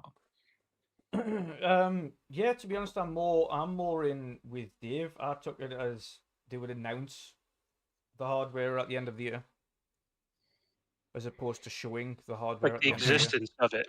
Yeah, They're gonna confirm the Okay. existence. Yeah, yeah. yeah, yeah. I think they're going to be talking about whatever the hardware is at the end of the year, as opposed to actually having the hardware there. I think any hardware that Mm, appears will only be a refresh prior to that. So I think it's two. I think it's yeah. two things. There will be a refresh, but they will be talking about actual new hardware at the end of the year. So I think there's going to be Okay. like the discless Series X or whatever it is, the old digital Series X, to kind of come down on the pricing side of things. And they've mentioned this countless times. Yeah. One of the costliest parts now of these modern machines is actually the Blu-ray drive, because Yeah. there's so little required in modern usage that the prices went up in order to source them and get them manufactured, because no one uses, like, no, if you buy any laptop now, chances are it doesn't have a drive. The vast Yeah. majority of I don't the vast majority of PCs do not have drives. No one has a drives. disk drive with them. No one buys Blu-ray players anymore. No one. There's no entertainment product that has a disc drive anymore. Nope. Besides consoles. No, you'd be Yeah. hard pressed to go anywhere and find an actual DVD player now. You'd have to go to a specialist electronic shop to find a Blu-ray player, and usually now Yeah. they're not even cheap ones. They're like the high-end specific ones for those who want like cinephiles that want like the Yeah. crispiest lossless. You probably formats. have a hard time finding them in pawn shops. Yeah, It's like the value is just. yeah. Yeah, it's just too costly to do now. So that I would not be, and I think physical collectors need to be they need to understand that the age of physical is almost at its end. In the UK, one of the last remaining actual game stores, Game, is on the verge of closing down entirely. It's been shrinking for years. It got bought out by another guy who then put it in the back of a clothing store. So you wouldn't even have the shop front and center. It would be kind of just a little store in the middle of a store. Mhm. And now it's almost at its bitter end. But if you go into most game stores now, it's all just pop figures and T-shirts and memorabilia, and then the occasional actual disc. Unless you go to a second-hand store that sells traded in games, like all the actual new release game stores, it's all just merch. Yeah. So I think that's going to be part of it. I think the next one we see is going to be a discless Series S. Next gen, I'd be very surprised if we continue with a disc in it at all, in order to keep costs down. They're gonna have an external drive. I think they kind of have to keep at least some sort of option. Backwards compatibility and collectors. Yeah. But I don't think that'll last forever, I don't think that'll last forever. Yeah. But I think agree. you're right. Like PlayStation has done with their recent model, their version of the Yeah. newest model is a detachable drive. Even on the one that you They're buy ahead of with the a curve disc, there. it's detachable. Yeah. And I think Yeah. Xbox will do something very similar as well. I think they'll agree. do the same. Yeah. But I think it might not be next gen, but either the gen after that or the gen after that. And I don't see it even be that long. I think it's possibly the gen after that will get rid of it. They'll get rid of Yeah. the disc entirely. If I was Xbox, I wouldn't even make that OEM. I would outsource the drive to third Mm. parties and say, like, just here's a spec. Make sure it's not priced over $70, which sounds like a lot, but when the numbers of total drives you're going to sell are going to be lower, the price is going to go up to make it worth their while, and just outsource that, and then just have the licensing handled through. I'm not technical, but like a protocol where it's just connected, and their Xbox is not Yeah. taking on the risk of making the drive. Some other company is saying, we believe we can make a profit on this endeavor. We'll make it. We'll sell it to, we'll make them for 32. We'll sell them for 70, and then on some Yeah. discounts they're down to 49. Yeah. Yeah. Yeah. Yeah. Similar like they did with the storage. They outsourced that to Same. Seagate and What's nice about that too is one of the fears you hear from folks who are fans of the physical media, and they want to be able to plug a disc in, or if you have a gigantic Blu-ray collection, not that you would buy an Xbox to make that your Blu-ray player, but if for some reason that's in like a spare room, if the drive does fail, you just buy a new one for Yeah. as long as they're sold for, and then Yeah. those types of things, you could almost see it like limited run, and then they're on eBay for Yeah. like twice the price. And it's like, is that the future we're going to live in? Probably. Yeah. Well, it That's is. how They've I already kind got of view it. limited run games, haven't they? And they pick up a lot of the slack from Limited run games, yeah. Yep. that Yeah. where they Third don't party. have actual physical release. And on top of that, a lot of the big collector's editions now come with digital codes. They give you loads of memorabilia, but for like a $300 collector's edition, you get a digital code in the box. You don't actually get a. You think the Frame a Game company, you think they're ever going to like have a frame for like a digital code that's already been redeemed. redeemed? Yeah, just put some blue tack on. There we Yeah. go. Oh god, yeah. Good It's stuff. gonna get to that, but I mean, he's got his classics. The good thing about I think Frame a Game is the fact that it is mainly classics that he's doing. It's very rarely modern stuff now. A lot of collector's editions and some of last gen games, but a lot of the stuff is just this is my favorite historic franchise, and I want the original, like they put Fable original trilogy on yesterday or today. Give me Yeah. Diablo 1 on disc for PC in a Frame a Game. Yes. I'd hang that up. Yeah. Diablo. Yeah. Diablo 1 PC. Diablo or Warcraft 3. Ooh, back then, yeah. Yeah, back in the days. When there was no World of Warcraft, right? No. Yeah. Where are we at, Good. Boxy? Yeah. At that time, I was playing mainly on PC. Same. Yeah. Same. Yeah. 24 megabytes of RAM, baby. Woo! Upgraded yeah. from 8. From 8. We were living large. Very large. I remember the days when I built a Pentium 100, right? With 16 gigs, megabytes, pardon me, of RAM. No, 16 gigs would be not even a hard drive was that big. My hard drive was 1 gig. Yeah. And it felt like a beast. Yeah. When I upgraded for my 486.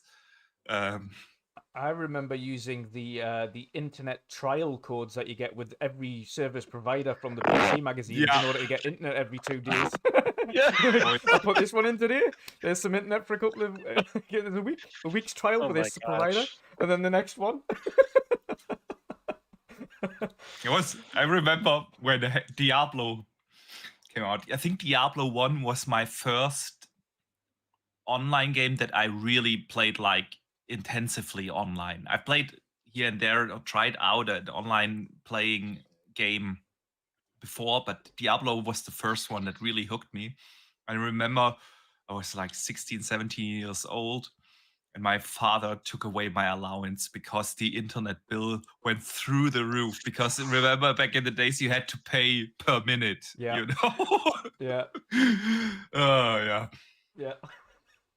I had many big phone Good bills because times. of that as well. Many big phone Yeah, bills. yeah. When you used to have really terrible phones with internet on, and the internet used to cost fortunes.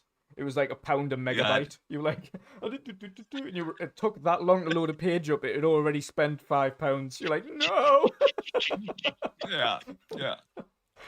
When you went to Napster to download a song, and it cost you like 3 times the amount if you would have just bought the CD, you know. But no, you were able to. Yeah. Because you can. Yeah. Good times.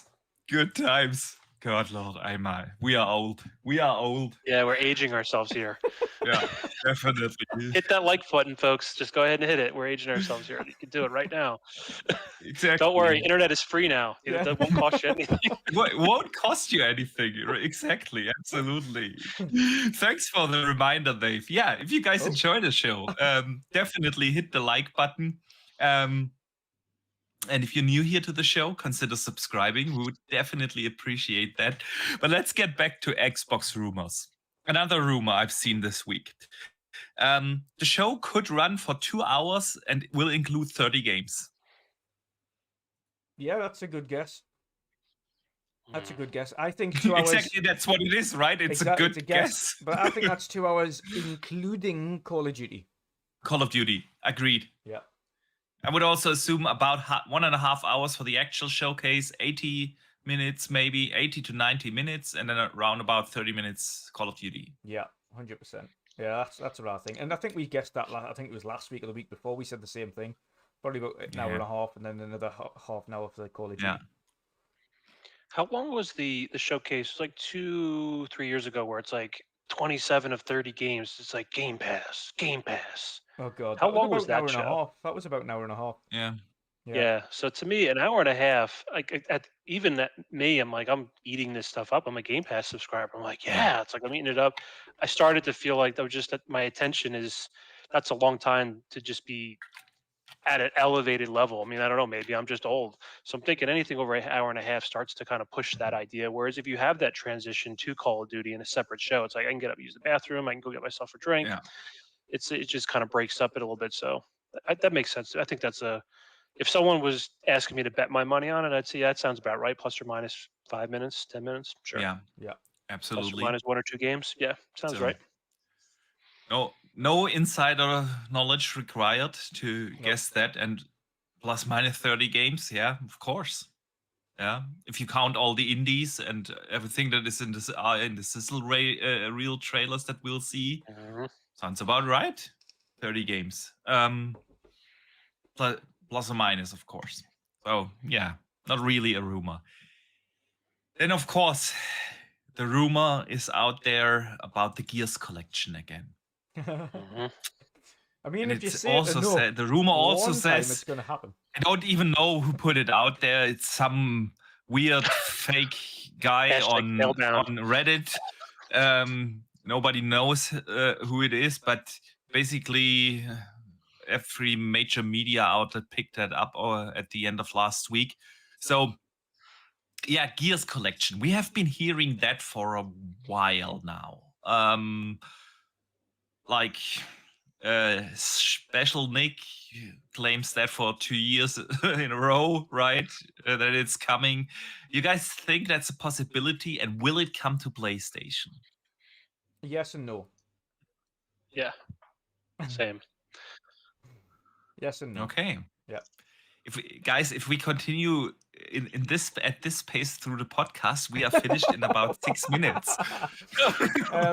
Obviously, yes, it's a possibility. Why wouldn't you?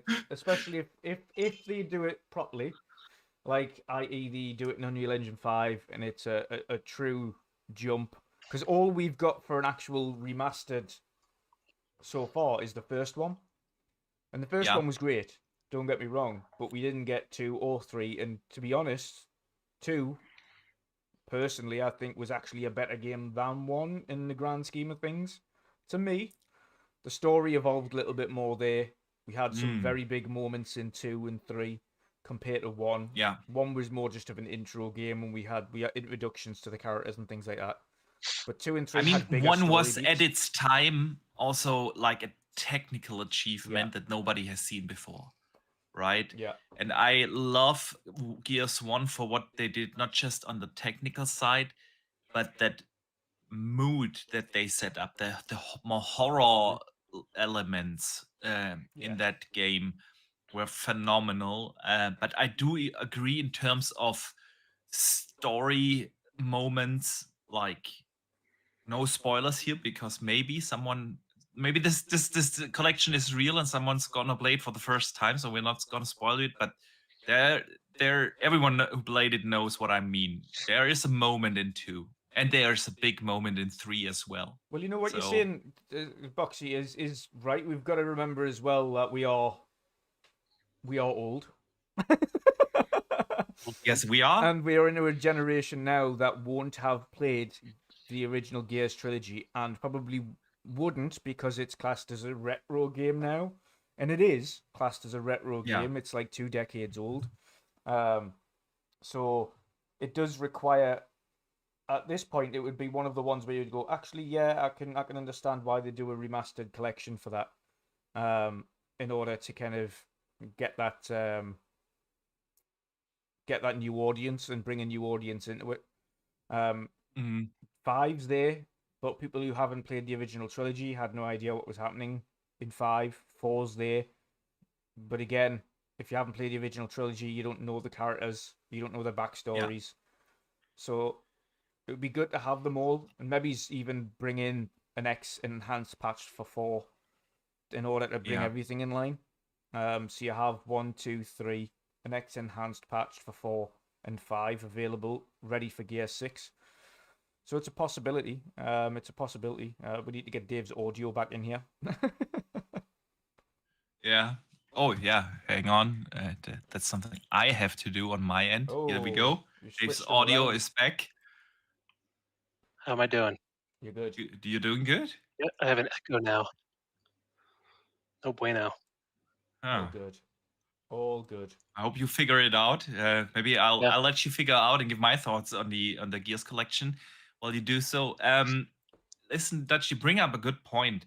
I think that's a problem with a lot of long-running franchises, right? If you read Final Fantasy 16 and oh Jesus, I haven't played the first 15 games. It kind of scares you off, right?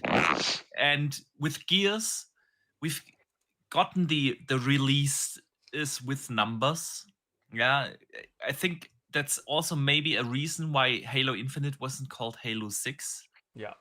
Because it kind of scares or can scare new players, a new generation away. Yeah, and Gears 1 is now, how old is that? I think 18 years or so. Yeah, something like 2 that. decades. Yeah, it's the beginning of the 360. Yeah, almost 2 decades. So you have an entirely new generation of gamers now that might not have even heard of Gears or played the original trilogy. So if you are going to release a Gears 6 next year, yeah, it would totally make sense. And same goes, by the way, for a Fable collection. Yeah, I'm not putting out rumors here again.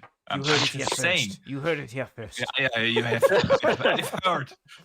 But hey, plans might change. But a Fable collection, yeah. No, but the point is. Oh, good lord. Yeah. So you might want to introduce a new generation of gamers to Gears, and if you show a Gears 6 trailer, which I highly think is going to happen, I truly do believe we're gonna see Gears 6 this year. But if you do that, and it's probably scheduled for next year, then you're right. It's not gonna be a this year game, obviously. Why not release a Marcus Phoenix collection? Yeah, to just it kind of would make sense to have that. And Gears is just along with Forza and Halo, one of the 3 core pillar franchises of Xbox. So it absolutely would make sense to have that. But Dave, I think your audio works again, right? Yeah, yeah. No more echo. How am I sounding to you two? Yeah, sounds good. Good. All right. So I agree, Boxy. When I think of Gears, I think the Coalition, and we know they're working on Gear 6. We also know they work very closely with Epic. It's like this is a tried and true strategy. I'm not saying anything that's like revolutionary.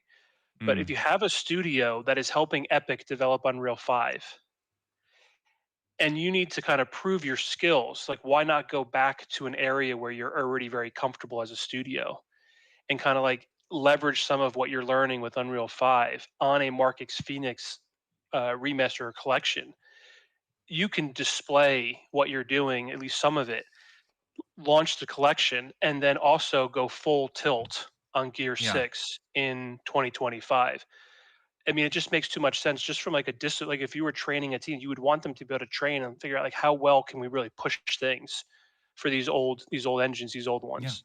How can we do that? And Gears Collection is literally a training set for the Coalition to continue to work with Epic to put that out.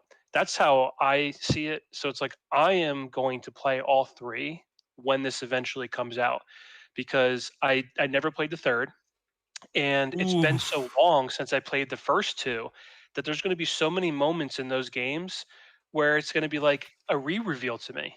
Mhm. I'm going to thoroughly enjoy all 3 games in order. Yeah. Maybe not on insane difficulty because I like it's just that it was hard the first time, and then I look forward to them showing off Gear 6 for like a 2025. And to me, that's like a Yeah. disciplined approach to be able to show how good the Coalition. We all know they're the best with Epic's Unreal Yeah. Engine, right? I mean, Absolutely. that's not contested. So, Yeah. um, yeah, I look And then you forward to bring that. it to PlayStation? No, no, I don't. I mean, I'm not some insider, and trust me, hashtag trust me, bro.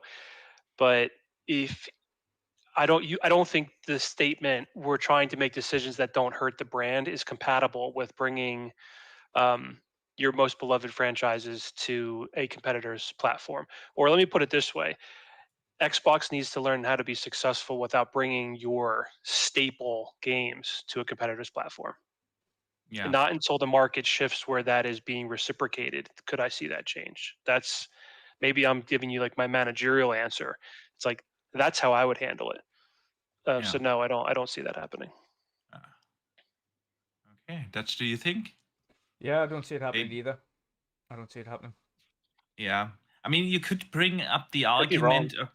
Yeah, of course. Just guesswork here. I I mean, you could bring up the argument from Microsoft point of view, right? That a Marcus Phoenix collection might introduce players that haven't played Gears ever before, obviously PlayStation players, to the IP in order to make it more attractive for them to switch over to Xbox once Gear 6 comes out. But I also believe that while we are probably going to get more games ported over, yeah, is going to happen that they are very careful with their 3 core franchises, and that are Halo, Gears, and Forza. And I'm with you guys. But hey, all speculation, all rumors out there. Of course, there is the rumor out there of Doom, Yes. the Dark Ages. Also, day 1 release actually on Xbox. What do you guys think about that? Fantastic.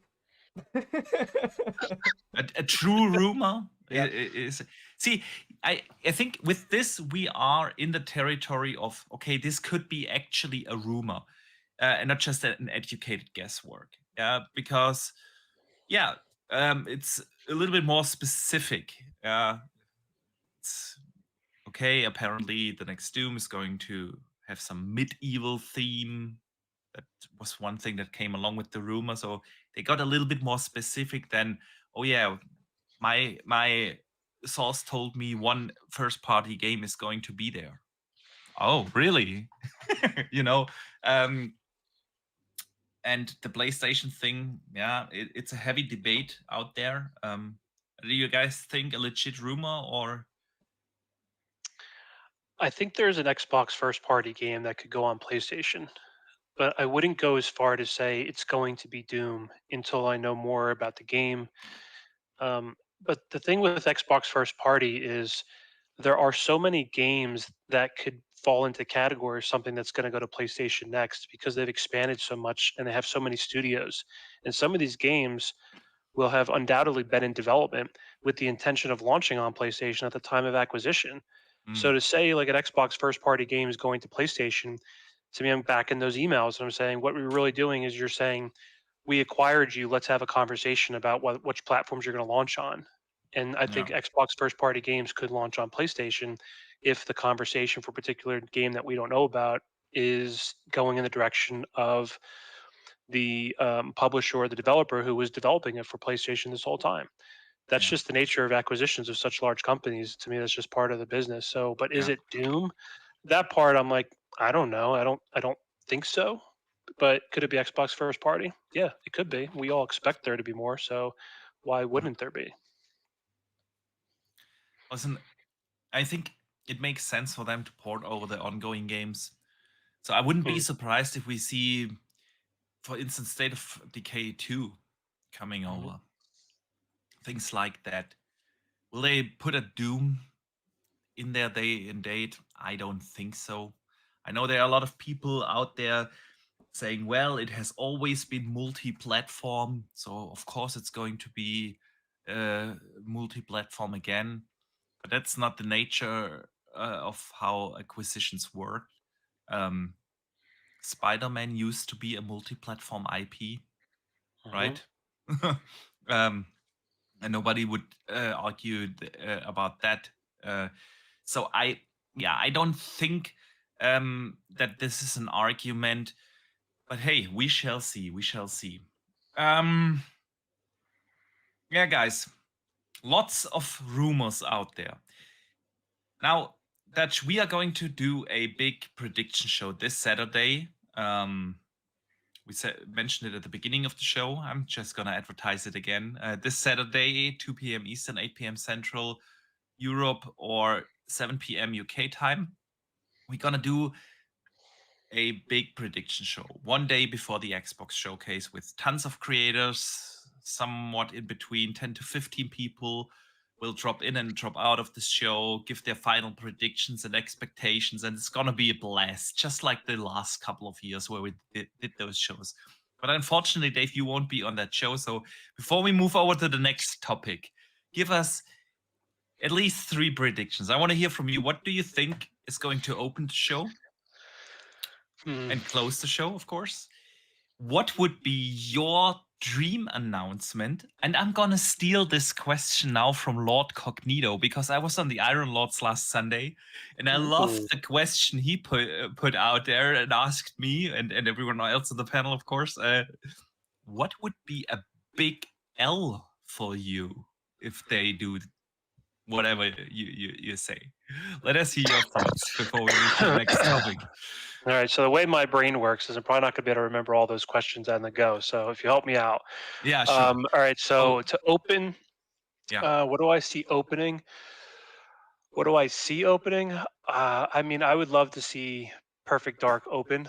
I don't think that's a crazy. I don't think that's a crazy. Like you're probably going to listen to other shows and other podcasts. I think that's going to be mentioned there.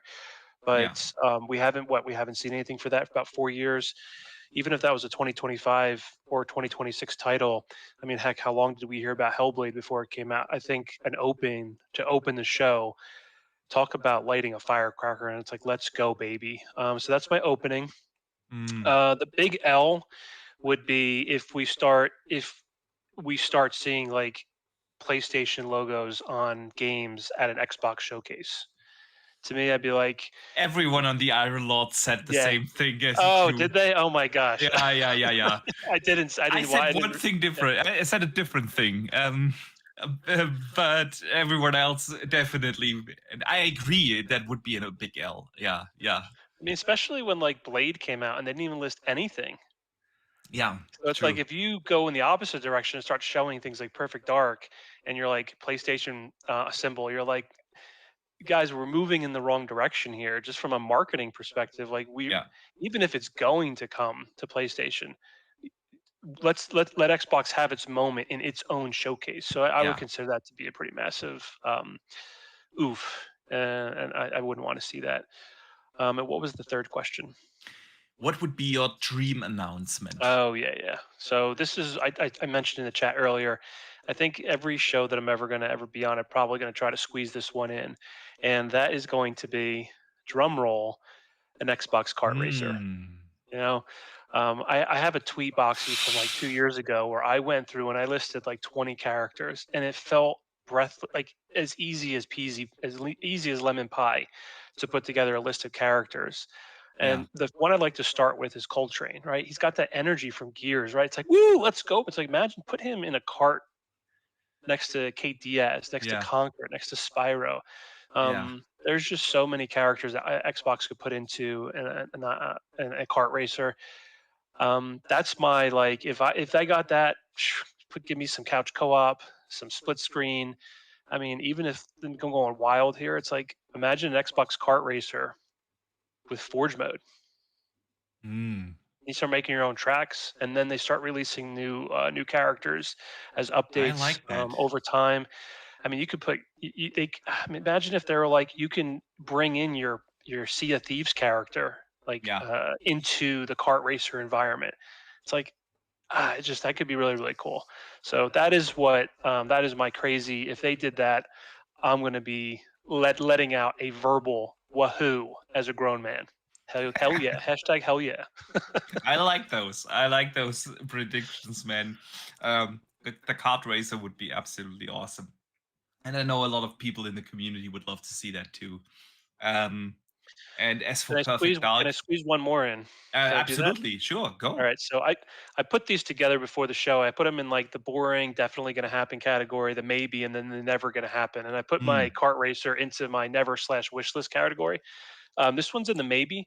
Is there's rumor of a new ZeniMax online, brand new IP. Yeah, I could imagine getting a CGI reveal of that somewheres in the show. I Yeah, actually agree. We learned about that game in 2015 through LinkedIn. Yeah. Yeah, and yeah, I could see that happening. Okay, what else is on that list? I want to hear it, man. oh, okay. Yeah. I mean, we can go through. Let's go rapid fire real quick. So, in the definitely going to happen is like Diablo 4 Vessel of Hatred DLC. Yeah. Probably going to get a release date on that. Um, I mean, come on. Can we get a round of applause for Stalker 2? I will be Yes. purchasing that game. It's coming to Game Pass. I'm going to be purchasing it anyway. That is going to definitely, I think, be in the show. And then Yeah. we'll be hearing more about Activision's back catalog, whether that'll be like a strategy, maybe the first bit of games are coming out. I think there Yeah. seems to be this idea that Xbox didn't like where they just dumped them all in there, so it's going to be more in waves. Indiana Jones, Avowed. In my maybe category, I would just be. I think it'd be so cool if Xbox Cloud Gaming, the Bring Your Own Games initiative, gets announced at the Xbox Mhm. Showcase. Like maybe not starting today, but like starting July, 4th of July weekend here in the States or something like that. And the initiative gets fully announced. I also expect that to not be 100% compatible with every single game you have, right? We already know that CD Projekt Red it does not seem to allow that. So something along the lines of like hundreds of games with more games going to be added, going into the future, Yeah. launching 4th of July weekend or something like that. And then in my never going to happen wish list to end the show, talk about silhouettes, StarCraft. Mhm. Ooh. Okay. Okay. Ooh. Yeah. That's good, man. I like that show that you put together there. I like it a lot. Remember the Splinter Cell, the three dots, like bing, bing, bing. Yeah. It's like people remember. It's like there's a way to show StarCraft like that to end the Yeah. show, and people are like, "What did I just see? How could Yeah. the show be even better?" It's like, "Oh my gosh, they just Yeah. confirmed StarCraft's coming out." So It, that's my I would wish love list. that. Ah, good stuff. some real good stuff in there. So yeah, not long to go before we find out how much of that will actually happen. But I sure hope it sounds like a good one that you put together there. All right, guys.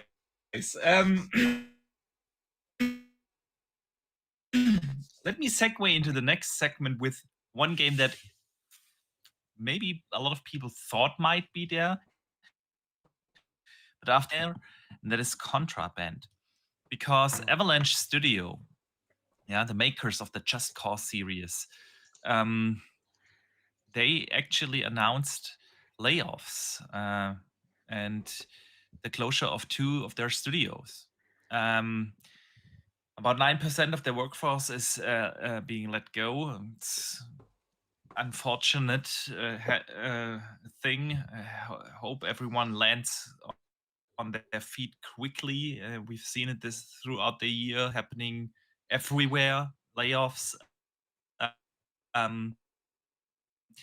yeah, guys, what do you think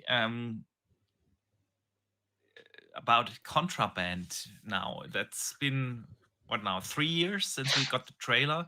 When they announced it along with the trailer, Xbox said, yeah, we have been working with Avalanche on it for 3 years.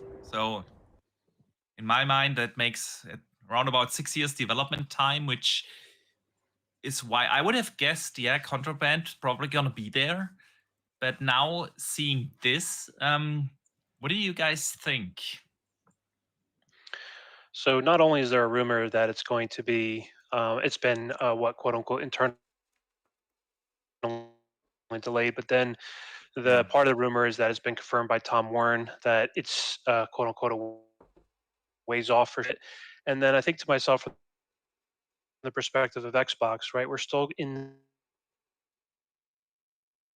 It's somewhat. I know financially speaking, a game has to be paid. Layoff could be due to the delay because from a cost perspective, you're saying we're going to extend development, i.e., the delay, and that's going to have a cost implication. So we could, I'm not saying I'm a fan of layoffs, but I'm saying from an economic perspective, you're paying less people. Yeah. That is a form of a cost savings from the company's perspective. And then from like a strategic perspective from Xbox, like we're in I don't want to say glut because these things can always change, but we're in a period where the consensus is that Xbox has a lot of games coming out in 2024, maybe a little even pent up demand that there's rumors of a shadow drop coming. To delay Contraband here, it kind of aligns with the idea like we might have had to delay another game anyway, just from like a release schedule perspective, right? So I think this has legs to it, and I would fully expect Contraband to be delayed. Unfortunately, I do agree. Dutch, how do you see it? No, I don't see it the same. I don't think it affects Contraband. The studio that got closed was one they purchased only a year ago. So I don't think it ultimately affects the development of this game, Contraband. And I know You think they're separate? I also know people who've played and seen Contraband, so I know that it hasn't been affected by anything recently. So I still think Contraband's fine. I think you have a good chance of seeing Contraband at this showcase. To be fair, I don't think this will affect the studio going forward, but ultimately I think the work that they've done, especially contracted work that they've done with Microsoft, you've got to think about that aspect as well. They are contractually obligated, Avalanche, as a group, to work with Microsoft on this game and adhere to the terms and of course do that. They've been contracted to do so. So they have contractual obligations in order to fulfill that. So they would have had to, if they did do anything, they would have had to consult with Microsoft regarding that and essentially say, oh, we will ensure that development isn't affected on X, Y, or Z. And we'll make sure we cover it if that was the case. Yeah. But ultimately, I think it's not affected, and we'll see Contraband. Yeah. Okay. I'm more in the camp of Dave. I think there's legs to this, and it could actually be that we won't see contraband. But hey, guys, we shall see and find out in about 3 days. Again, sorry for the people affected by the layoffs, and Mm. yeah, let's find out. Let's find out. Okay. Shall we do the giveaway, Dutch? Or should we do one more topic and do it before the community questions? Yeah, we can do the giveaway. Come on, let's do a giveaway. So cool. We mentioned it at the beginning of the show. We have actually 2 codes, one in Dutch's chat, one in my chat, that we give away for Hypercharge. It's kind of a leftover from the big giveaway last week Yep. because we found out, or at least I found out, that I can't give games to people that live in the United States. So I do have a code left over for Hypercharge, but it only works in Europe. So unfortunately, our listeners from the US can't participate in the giveaway. You have to be in Europe or in the UK. And Dutch, let's do it like last week. Everyone who wants a copy of Hypercharge, please type in the chat hashtag Hypercharge, and we can draw a winner then in, let's say, 5 minutes or so. Yes. Right? Yes. For Could anybody even Okay. be the UK or 60th EU that wants it. 1001 copy. Yeah. Pardon me. For anybody in EU or UK that does not have a copy of Hypercharge, hashtag Hypercharge in the chat for a chance to win a copy of Hypercharge. Exactly.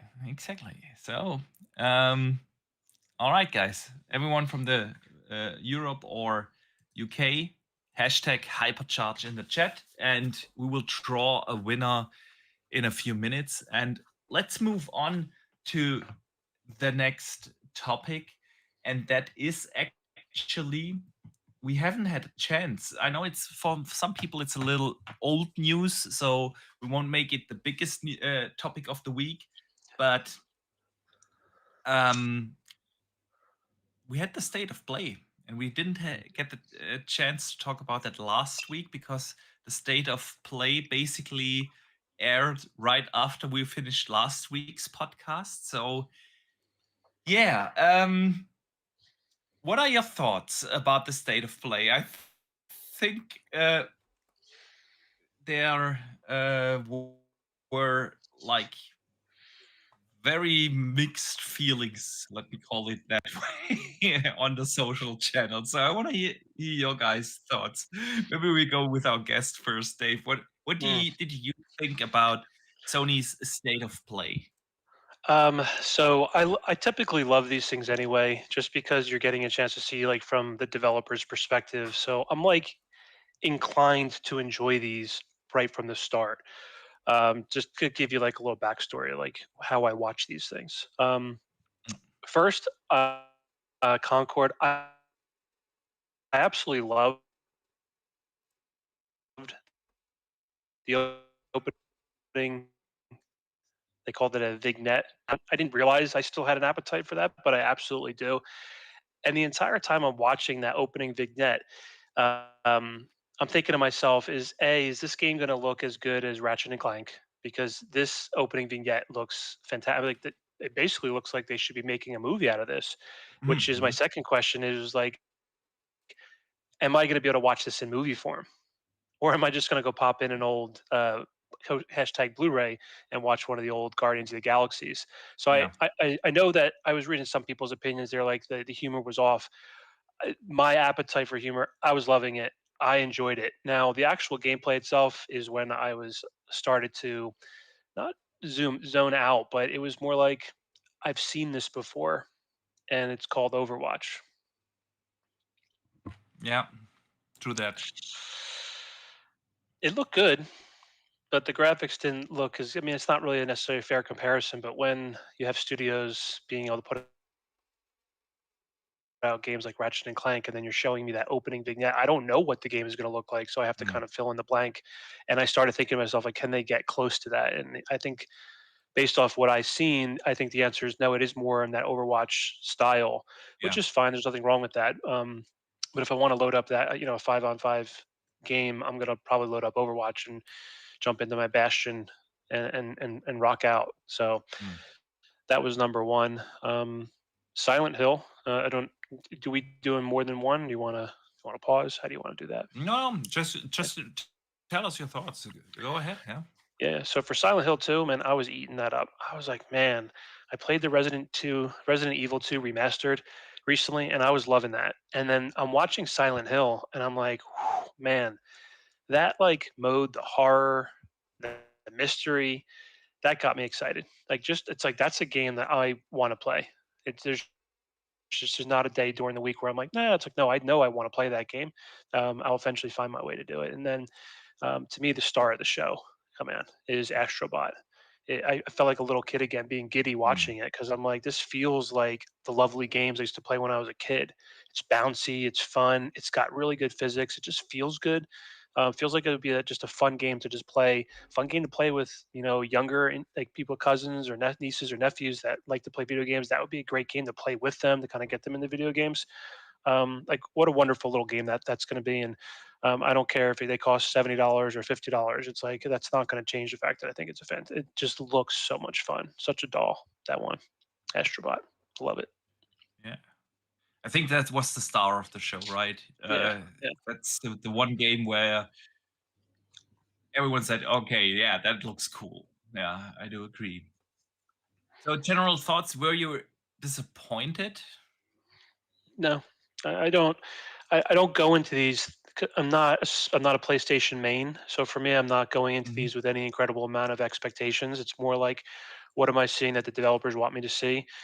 And I left there thinking to myself, Silent Hill, I want Concord to be a movie, and my goodness, Astrobot is a beautiful game. Like, that's going to be a gem of this Okay. generation for PlayStation. To me, Okay. I know it's not out yet, but Mhm. given how well received the first one was, I think this is just going to be just more plus signs all over that. It's going to be a fantastic game. So Yeah. I wasn't disappointed. No. Yeah. Fair enough. Fair enough. Dutch, what were your thoughts on the state of play? Yeah, it wasn't. It was like more of a, eh, it was okay. But I didn't go into it with high expectations. Um, uh, Everyone absolutely right. Astrobot's fully fledged game did steal the show. It looked fun. It looked like a traditional, cool platformer that is again going to be the only game that truly utilizes every function that the DualSense has to offer. Whether it be blowing into your controller, whether it be shaking it, whether it be feeling the different kind of flooring types every time you're going across ice skating or things like Mm. that. It was like the little sampler version that we got on PS5 when you buy the console for free was tremendous. It was a good little kind of demo, should we say, of Astrobot, and it's good to see they're getting a full-fledged game out of it. It looked fantastic. I'll be getting that, no doubt. It's just going to be one of those silly, easy, fun to play, Yeah. chill out games where you don't have to think about anything. Pretty simple puzzles, nice, cool gameplay. It's got some cool bosses in there that I can see, which looks awesome. Yeah. Some of it looks a little bit like I wasn't going to go not StarCraft. The old kind of space shooters you used to get. I've forgotten the name of them now. From years. Ascent. Yes, yeah, from years ago. And that looks fun. But ultimately, the rest of the show was okay. I didn't make much of. Silent Hill looked okay, but it didn't like wow me for a remake. It looked all right. Yeah. See, on Silent Hill, my issue is we are a little spoiled with good horror remakes lately. Yeah, we had Dead Space last year, we had Resident Evil 4 last year, and they were all phenomenal, right? And Silent Hill didn't look that good to me. It looked like a good game from the era, somewhere in between PS3 and PS4, to be honest. Yeah, and this is the And problem, Boxer, while is in the age of these amazing Resident Evil remakes that they're pumping yeah, out that look absolutely phenomenal. Silent Hill doesn't live up to that in terms of what they're doing with it. Like it doesn't. exactly, it just doesn't. And Silent Hill always was for me more about the story and the atmosphere, and maybe it was just the way how they showed the game, but they focused a lot on the gameplay, and it was never about combat or anything like that. Yeah, it wasn't about that. It was about atmosphere and story, Yeah. and combine that with compare that to a Dead Space remake. Yeah. Yeah. Now it's like, yeah, that's why it didn't convince me properly, honestly. So can I interject for Yeah, sure. a because it's going to go back into this horror category, but it's going to be a different game. And it's so there are some games that I've been looking forward to longer than others. And what I'm about to mention is one of them, and it's also going to scratch the same horror itch that I got when I was watching the state of play Silent Hill. Mm, And um, these are different types of game. And now, granted, the game I'm about to mention is different from Silent Hill entirely, but these are like these VR-like horror experiences, tight corridors, um, and it's going to be coming to Game Pass on June 18th. Still wakes the deep. That game is Still Wakes the Deep. Yeah. yeah. Ocean Rig in the North Sea. It's been Yeah. getting some really great previews as well, by the way. Been getting some really great previews, so I'm looking forward to seeing how that does as well when people get to play it.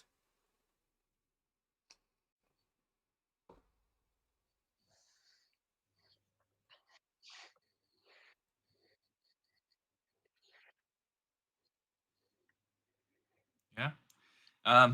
Still Wake the Deep looks absolutely phenomenal in terms of atmosphere and everything. So yeah, Dutch, you were just spotting a little bit. I don't know whether it's on your end or my end, but I've got no idea. let's see. I've got Maybe no just idea. a hiccup in the internet connection.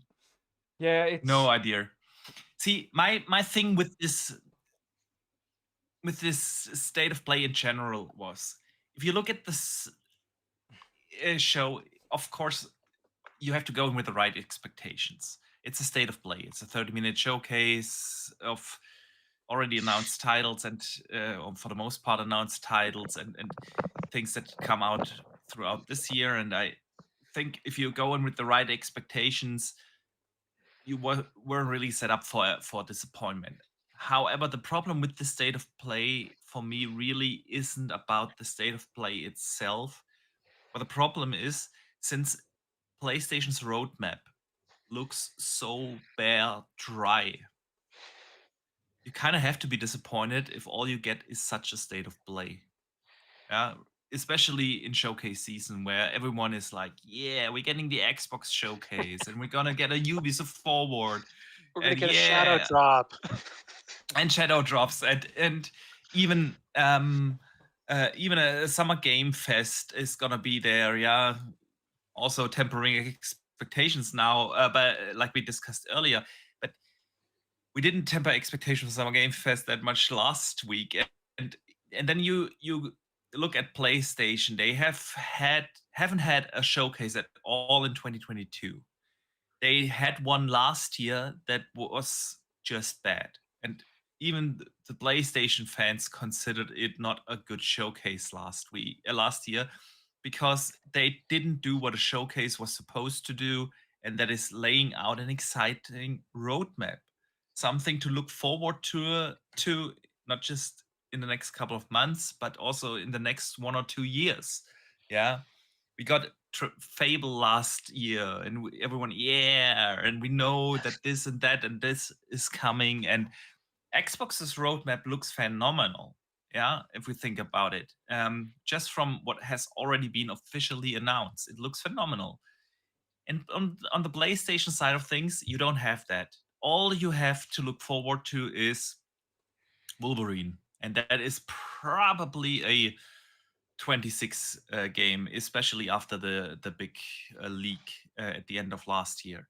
So, yeah, if the roadmap would look exciting and we would know, okay, we are getting Ghost of Tsushima 2 in 25 and the next Naughty Dog game, and Bend Studios' next game is looking awesome.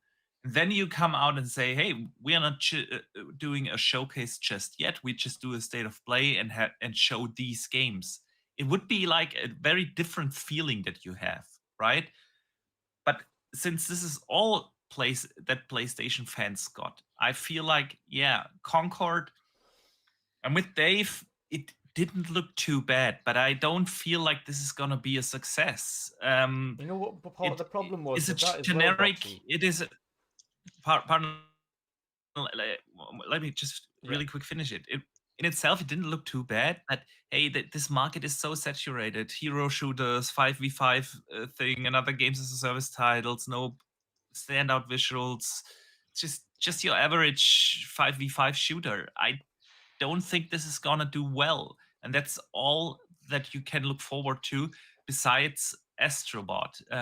Obviously, that's the one thing that kind of saved the show. But yeah, that's where I stand with this state of play. But Dutch, what were you about to say? Yeah, it was just on the Concord thing. I think part of the issue was there is that they, for some strange reason, opted to show another hero shooter PvP in the middle of it that looked better in Marvel Rivals. Yeah. Marvel Rivals came on. It had destructible environments, tons of Marvel characters and things like that. It was exactly the same type of game. And then it was like, why would you...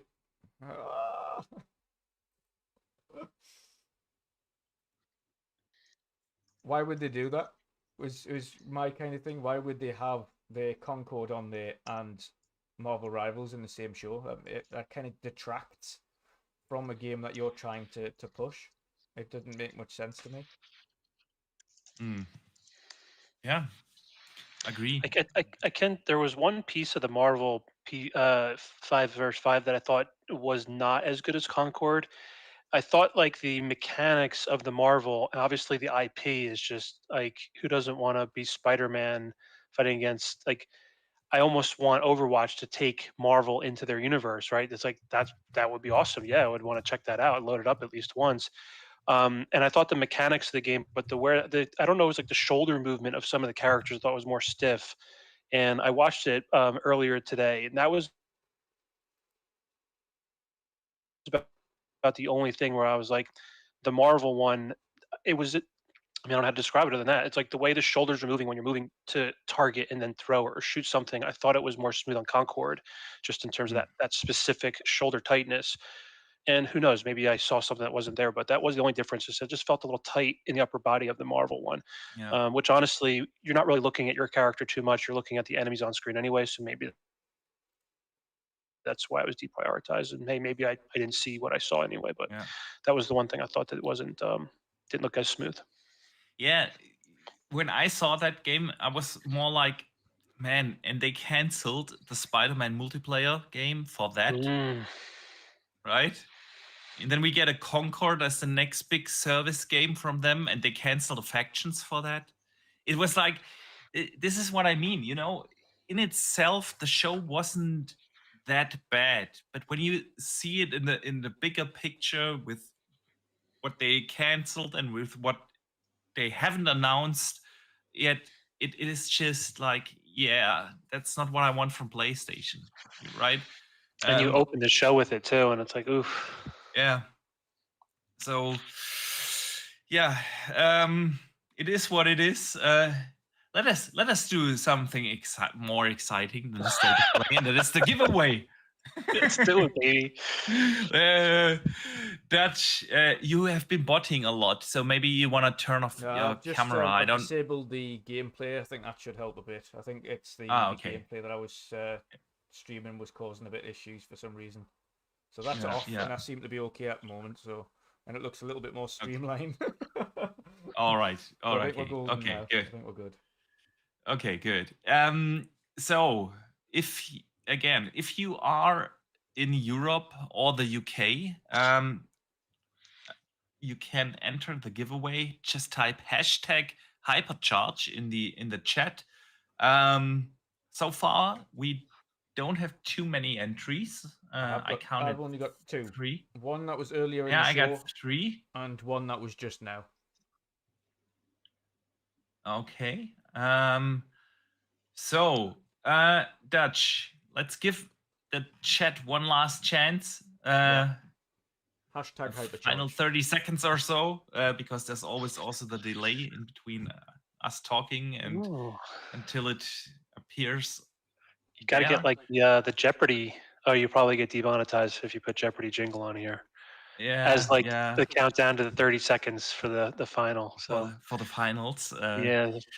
So it gives us I time. do wish there also was a 30-second jingle as we're counting down to the end for everyone to put hypercharge in the chat. UK only, Europe only, folks. Europe only. Hashtag hypercharge the kinky koala. Hashtag hypercharge, and you got to be in Europe for this. Yeah. We have Europe codes only. So Well, the kinky koala. Quick shout out to Junk Meal for an €8 super chat, who nicely puts, "Lest we forget, sacrifice their lives so that we could have ours today." Yes. Amen. Indeed. Amen to that, indeed. Yeah, not a lot of people talk about that. I haven't seen much talk about D-Day for some reason. And I learned that actually there are still 200 veterans living that are alive and are being honored there. Yeah, a lot of them they are all older than 95 years. So, yeah. All right, Dutch, you want to draw first? We'll let you draw first. You've got more, and you've probably got one of my duplicates, I think. So. Who are your entries then? Yeah, I've got Abdel and Junk Meal. I only have 2. All right. All right. It's the beauty of dual streaming. So give me just one second. The last names came in. The kinky koala. I have to type that also in the spinning wheel so that I get everyone. What is a kinky koala? You know, like how does a koala get kinky? Oh, do you want to find out? It's a YouTube video watch down there later. All right. Good. All right, I'm spinning the wheel. I'm spinning the wheel, and we have a winner, and it is Sith Lord. Nice. Well done. Wow, Mr. Sith Lord himself. Congratulations, brother. Get in touch with me real quick on Twitter, or so I can then send you the code. Nice. Big congratulations. All right, Dutch. Oh, you do it this way on the phone, spinning wheel. And we have, what does it say? Abdel. Good stuff. Congratulations Abdel, here too. Yes. Well done, Abdel. I'll drop me your gamer tag in a Twitter chat, and I'll get the awesome community member. Sith Lord says I have to respin. Respin. Yeah. Okay. Well, Lord Metroid, I see you. I see you, Lord Metroid. Probably. Why didn't you enter if you already have the game, bro? All right. He likes it that much. Hang he on. Wants another one. And I have to take you out. How do I do that on this damn app? You just take his name off. Yeah. All right. There you go. Love your spin wheel, by the way, Dutch. Love it. It's a way better way to do it on the phone. Yeah, it's interactive. I feel like I'm my- gambling. I'm like, oh yeah, my- blue, my- blue. my damn overlay isn't allowing me to share the browser properly, and I haven't figured out how I have to do that for occasions like that so that I can properly share my screen. All right, we have a new winner. Da Kinky Koala, actually, this time. Oh man. Awesome stuff. So Kinky Koala. two fun facts about the Kinky Koala is that he's a DJ in Berlin, number one. Okay. So you can check him out. And then number two is Lord Metroid told us how koalas can get kinky. It's in the chat.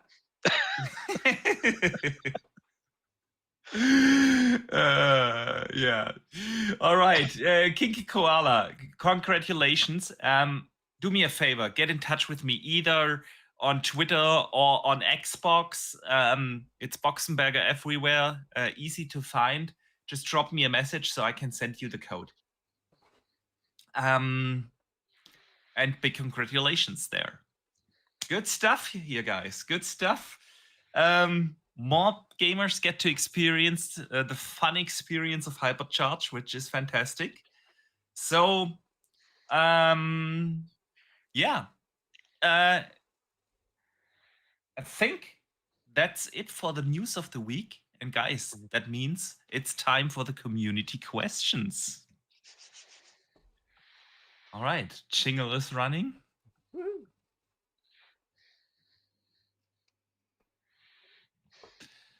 Okay, there we go. There we go. Community question time. Each and every Wednesday, you guys know that you can write in questions. We post here on YouTube. We post on Twitter. Everywhere you can, if you want to send us something through Discord. Sometimes people send in questions through Xbox or PlayStation. You can do that. And even if you aren't able to catch the show live, this way you can be part of the show. So, and we're not going to hide that behind the Patreons or something. So everyone can enter. And this week, actually, we got a lot of questions. So Dave, I don't know if you have enough time left, but we have many questions today. So let's get to them. I got time. Let's do it. All right. I got my coffee in my room service before we started, and I'm just finishing it now. Second cup. So let's rock and roll. 2 o'clock in the morning for me here. That sounds good. The Big Bridge writes in, if you were a bartender in a hypothetical bar where video game characters are patrons, which character would you be looking forward to serve, and what drink will you make? So what's this guy's, the barge? What was his name on Twitter? The Big Bridge. The Big Bridge. I certainly hope you're here listening either live or later on Spotify, Apple Music, or elsewhere, wherever your enjoyment takes place after the fact. I absolutely love this question, and I mean he nailed it with the GIF, right? Like what a great question. Yeah, it just felt so good. So the GIF so my answer is going to be in line with how I interpreted his GIF. So if anybody hasn't seen it, you can find Boxy's Twitter post asking for questions. And the Big Bridge, he posted a GIF that reminded me of old DOS games. We're talking about our old computers with 24 megabytes of RAM. So I'm going to stick with that. And I would be surprised if anybody on this show, chat, live, or afterwards, hit me up on Twitter, knows this name. And I'm going to go with a gentleman named Tom Jetland from a game called Mars Saga. So Mars Saga is a RPG video game that came out for the Commodore 64 in 1988. And similar to Tetris, it has a addictive little basic bit tune. I can sing it now, otherwise I'd embarrass myself. I mean, I would do it. You have to ask me to do it. You can build up. Go for it. I'll do it. It goes boom, boo doo doo doo doo doom, boom, boom, boo doo doo doo doo doom, boom, boom, boo doo doo doo doo doom. It's like it just goes on and then it just starts boom. boom, boom, and then it just starts over again, and it does that thing over. Dutch, Very why don't Tetris. you ever do a voice performance on here? I don't want to deafen the audience. Yeah, I'm not sure, Boxy, that's going to draw the audiences. Yeah. So I'll finish telling you about this game. It's a max party of 6. Top-down bird's eye view is how it plays. And you start the game with one character, and the character's name is Tom Jetland. And to finish answering the Big Bridges question is I'd make him a Bloody Mary, both because I like that as a drink, but then also to show a sign of respect to the big red planet, which is where the game takes place. Mars Saga, 1988. And Good one day I shout. will beat that game. Good shout. Dutch, what would you do? I'm not sure. I might just go for Western and go for Red Dead with Dutch as the patron, just for have a namesake in there, and give him some lovely spiced rum called Old J. Interesting. So, I'm not sure what I would do. Maybe I would serve, Link from Zelda, and just ask him the question how he can be reborn so many times in so many different universes, and I would serve him a good pina colada for that. So yeah, good question, the Big Bridge. Drawn TJ sends in a super chat. Thank you so much, and he says you do know if anyone not in the region can turn on VPN and accept the gift. Sorry, I couldn't say it earlier. I'm working. Yeah, first of all, thank you so much for the hint. Yeah, it is actually possible to redeem gifted codes via VPN. However, it would break the Xbox rules, and I doubt that they would enforce it. But I wouldn't encourage anyone to do that. Otherwise, they get their accounts, or could potentially get the accounts banned. I got that. My first original Xbox account got banned. Not for using VPN though. It was somewhere during the 360 days. I switched regions to download the uncensored version of Wolfenstein, and yeah. What was your old they gamer banned tag, my Boxy? account.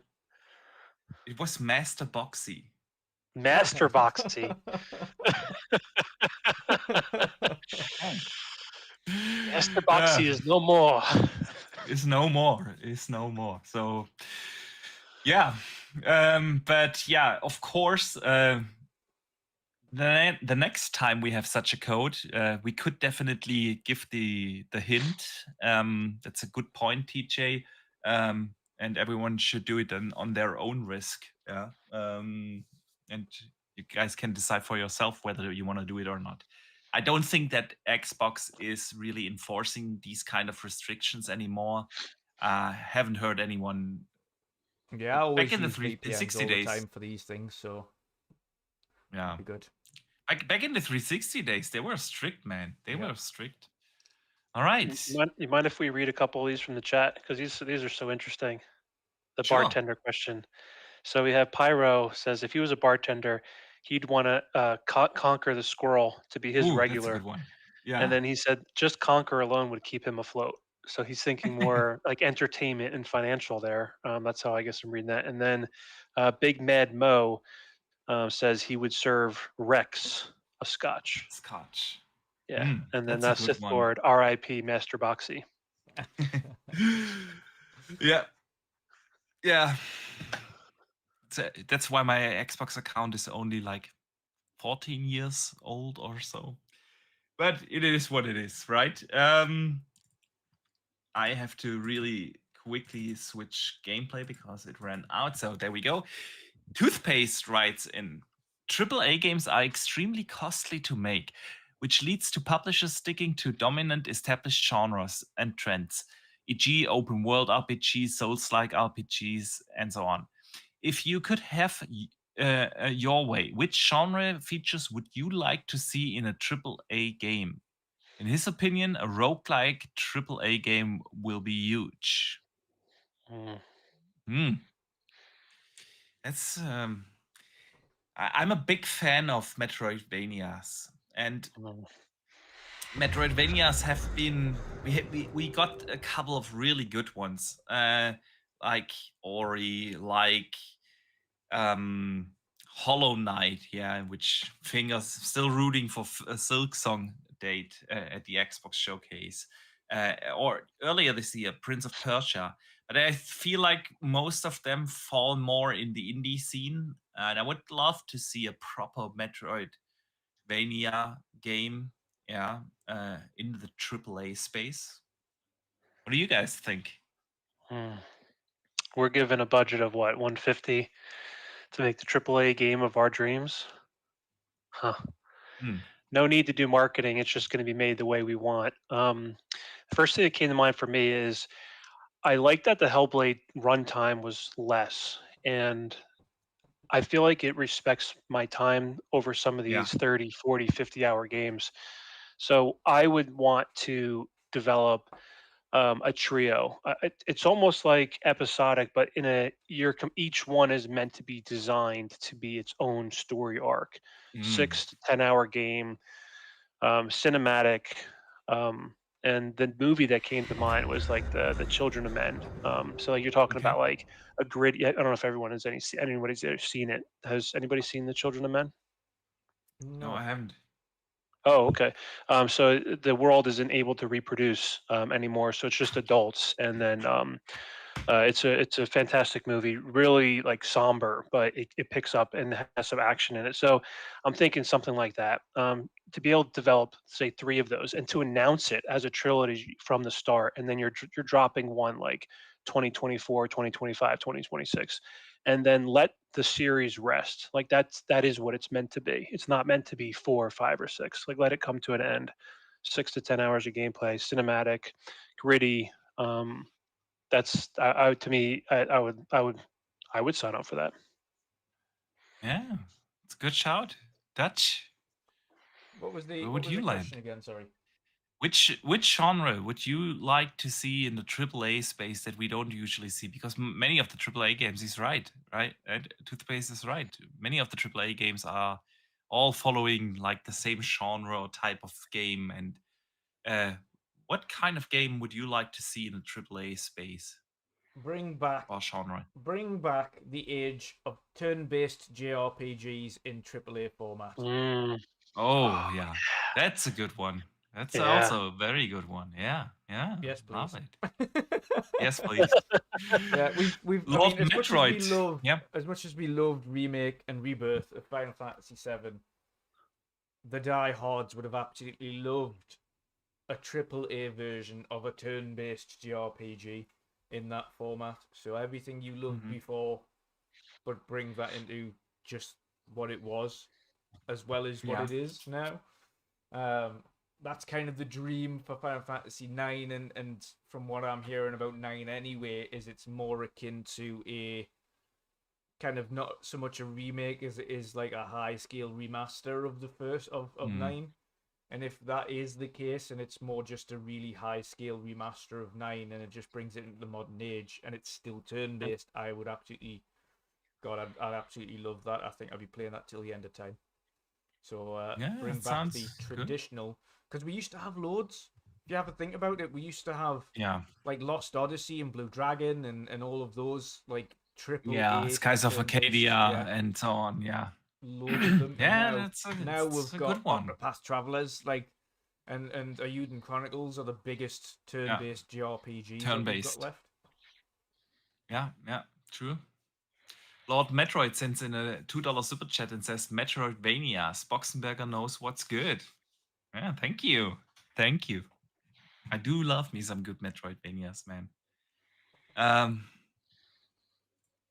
Esky Boy writes in, what, if any, shadow drops do you think will be announced at the Xbox showcase? I think we pretty much talked about that Towerborn. earlier. Yeah, Towerborn. Towerborn, agreed. So Pyromed writes in, my question, which achievement or trophy made you give up going for 100% on a game? His was Gears of War 3, seriously 3. Seeing the criteria made me decide to not focus on completion, only playing for fun.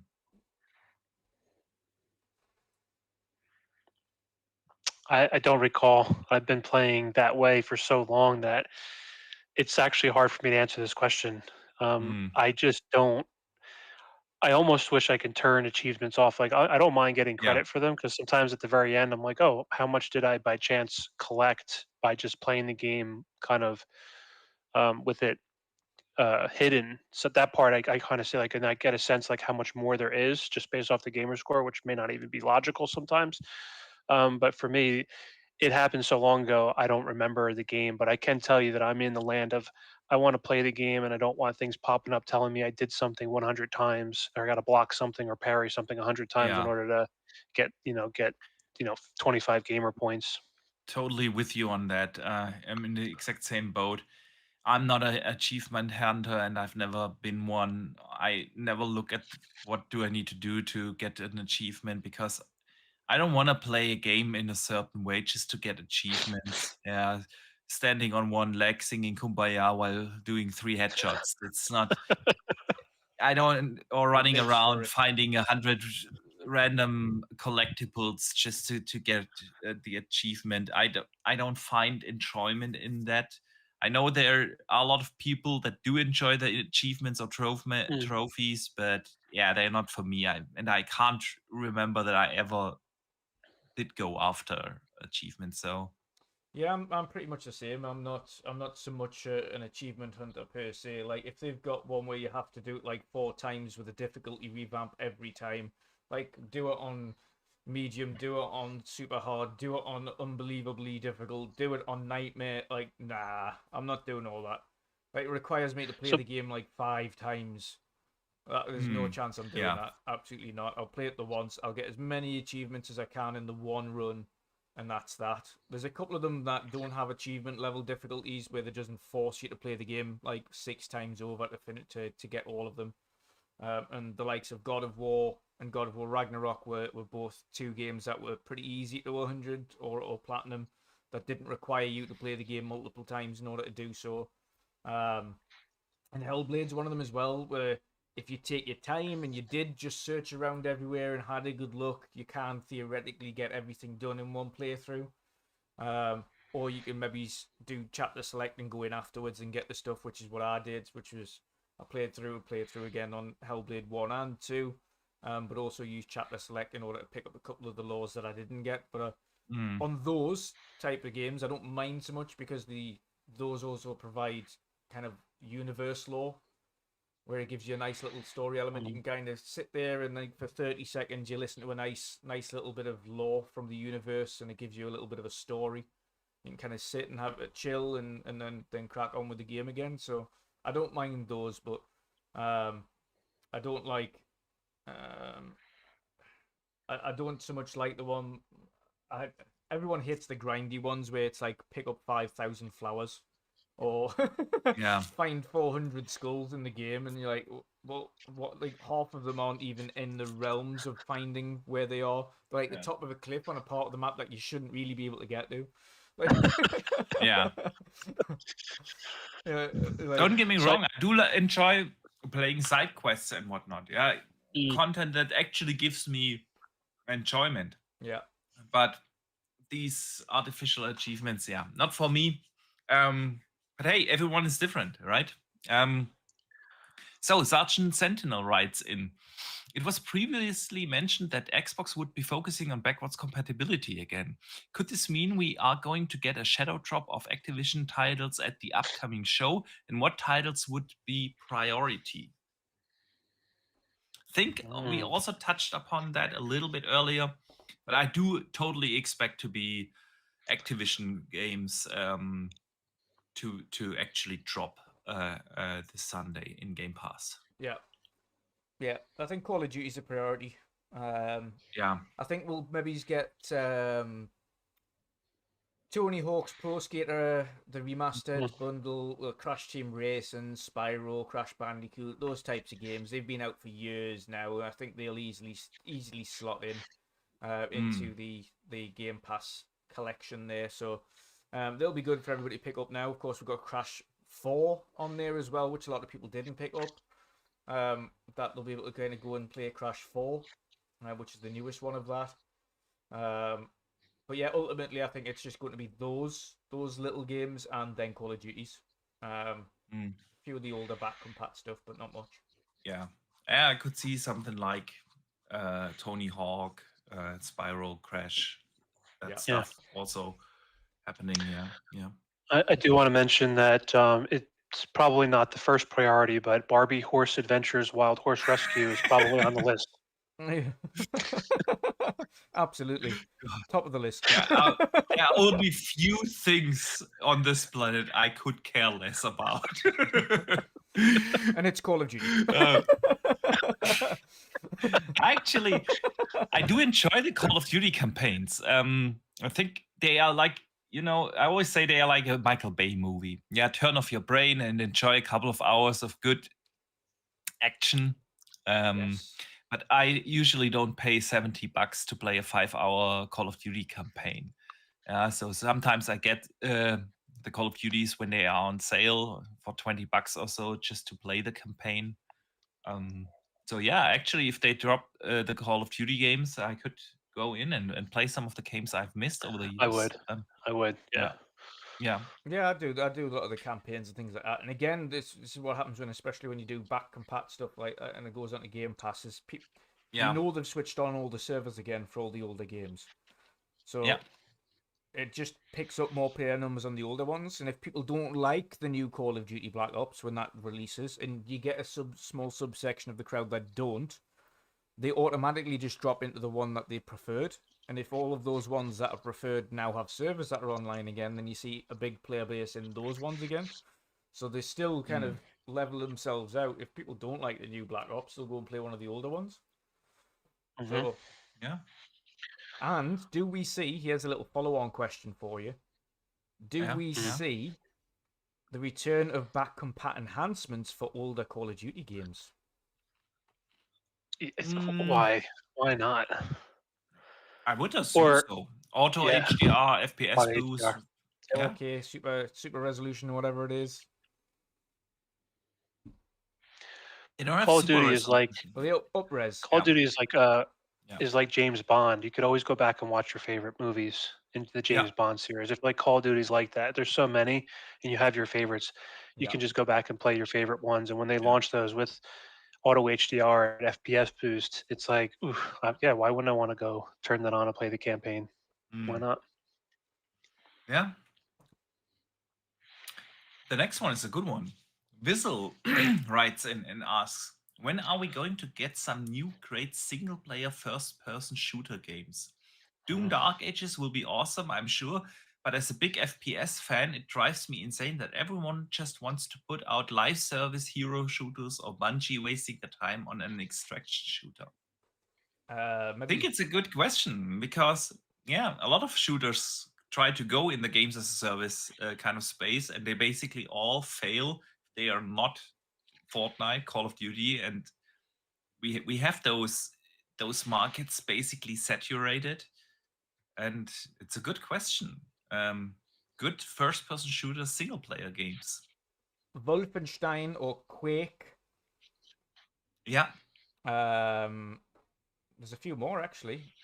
There's a few more. Wolfenstein is the thing is about Wolfenstein. I would love to get that, but we are getting Indiana Jones first. Yeah. And I'm not saying I'm not excited for Indiana because awesome.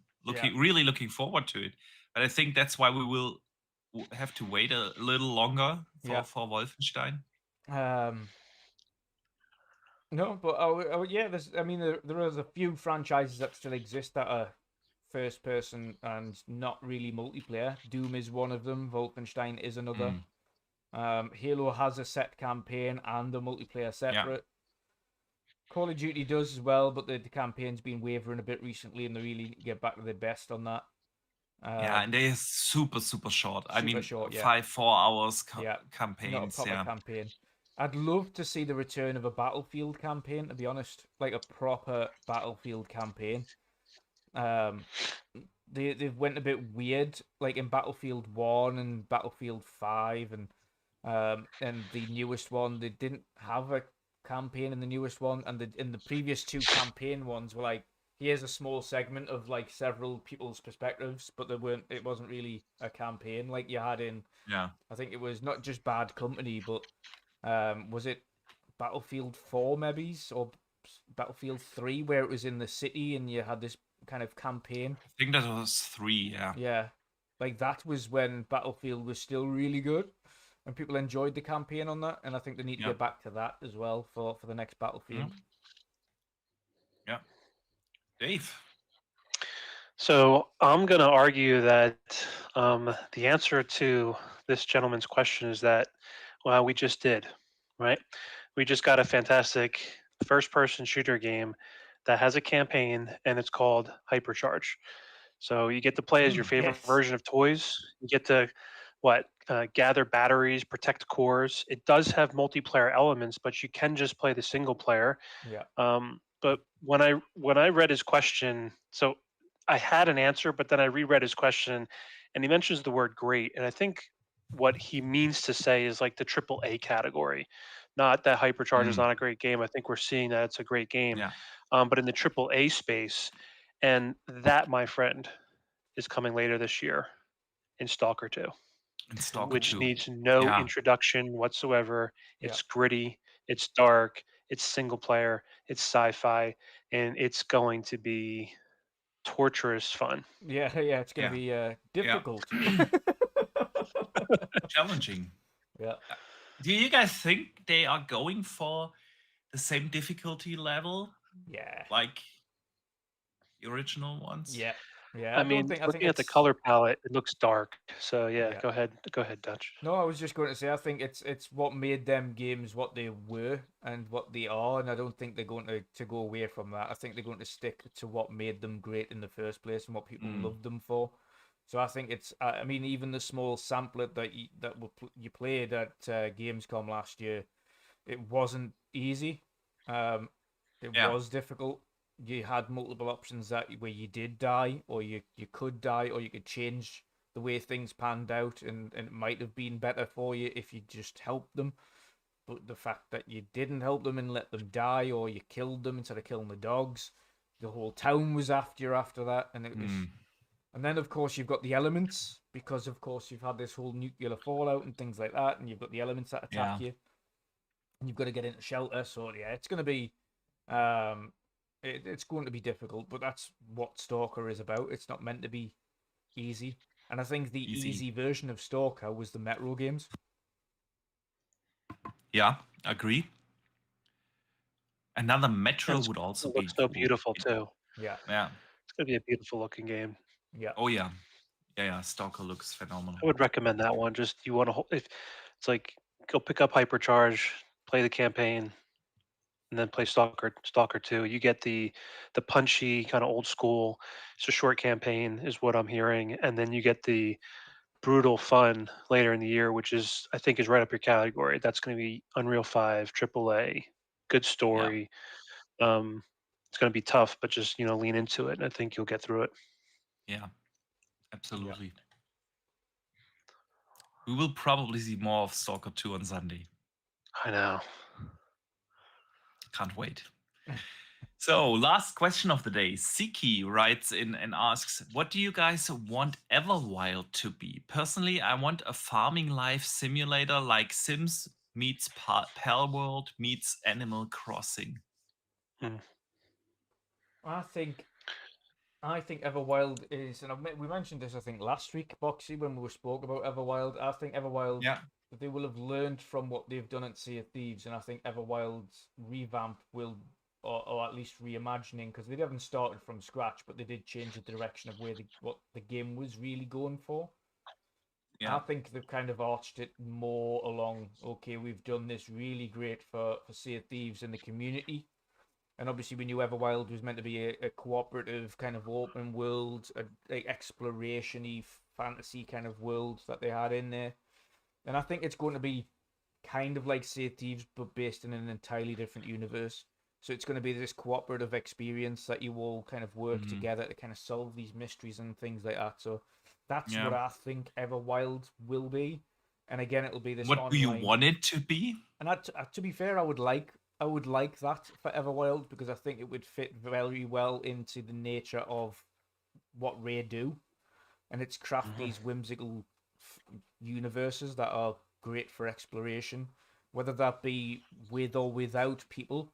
I think that is good. I think Sea of Thieves has shown that as well, that with or without friends, especially now with the ability to do PvE, and not PvP, and being able to have private lobbies there in Sea of Thieves is you can go in and enjoy it by yourself and have these magical adventures, or you can go in with friends and do the same. And I think that could very well translate over to Everwild in just an entirely different universe. I'd like to see what that universe is, based on an entirely different concept, which would be kind of magical creatures and kind of spiritualism and things, which is what I've kind of gathered from the initial trailer. Healing, Yeah. yeah, one with nature. So for me, Boxy, the thing that I come back to, and that's even with Sea of Thieves, even with Grounded, and both of those have, I don't know how to call it.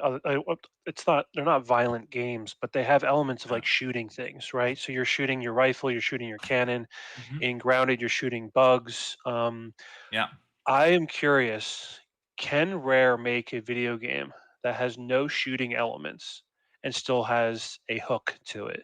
Like, is that possible where maybe it's inventory management, maybe it's not more like a tower defense in the sense that you have to manage your inventory under certain conditions in order to perform a spiritual act on a wounded animal, and then that's the challenge, where it's less about the shooting or attacking something to survive, and it's more about the healing and the spiritual nature of something. It's like we don't really have any games like that, and I'm not saying that it's going to be successful, but that's what I kind of want to see, is Rare able to kind of crack a like into a new genre where it can be fun to go in and play a game more like a Nintendo game where there's not, violence is not part of the game at all. Yet it's just ridiculously fun. It's cooperative. You could have, for lack of a better word, boss areas where, like Dutch, you have to manage your inventory under conditions that require you to like shift things around. I have to do it on mine. We have to do it together in order to attack, like, or to heal a more difficult uh, scenario or something like that. Can Rare make a gameplay loop that's fun, that they can add to over time, that's community driven, that does not include any violence? Um, I'm just kind of curious, like, can they even do that? And why do I believe that's possible is because in Everwild, there was no violence, not one frame in that entire show. As it was, if anything, it included like looking at the stars, looking at the moon, reading that energy, healing an animal, and seeing it grow into splendor. How could that be turned into a game? And I'm kind of curious, like, where's Rare going with this? And can the game be pretty much lacking violence, but yet still have a gameplay loop that's fun and Here's a addictive? small example of that kind of healing process, should we say, of a universe like that, and that would be Jusant. Okay. Zero fighting mechanics. It was all exploration and climbing, but ultimately you had these things at the top that looked like giant floating whales, and you were trying to essentially heal them and kind of heal the universe, as it were, when you got to the top. And that was all pretty much part of the story. There wasn't fighting in it, but it was a very interesting game per se. But like you say, it's about building the loop of the gameplay to become okay. So there has to be a catch here. Maybe we're not killing things, but maybe these boss things are really angry at us, but we're trying to help them, and it's going to get rough for us, and we might get damaged. There might be a conflict, but we're not trying to kill them. We're trying to heal them, and it's quite the opposite. We're trying to save you. Will you calm down? And you've got to try and calm the beast down, and you've got to try and heal it so that it's fine from then on. So kind of counter the fight. You are fighting, but you're not damaging. You're doing the opposite. You're trying to kind of get them on board. That would be interesting. Yeah, it would absolutely. It sounds like something unique, something we don't get too often in games. I'm always up for that. While I do think that Everwild is probably going to be something like you described first, Dutch. Um, uh, uh, I don't want to say similar, but for the lack of a better word, I'm going to use similar experience to Sea of Thieves, heavily focused on cooperative exploration and maybe some survival mechanics. But I think that this is going to be that game.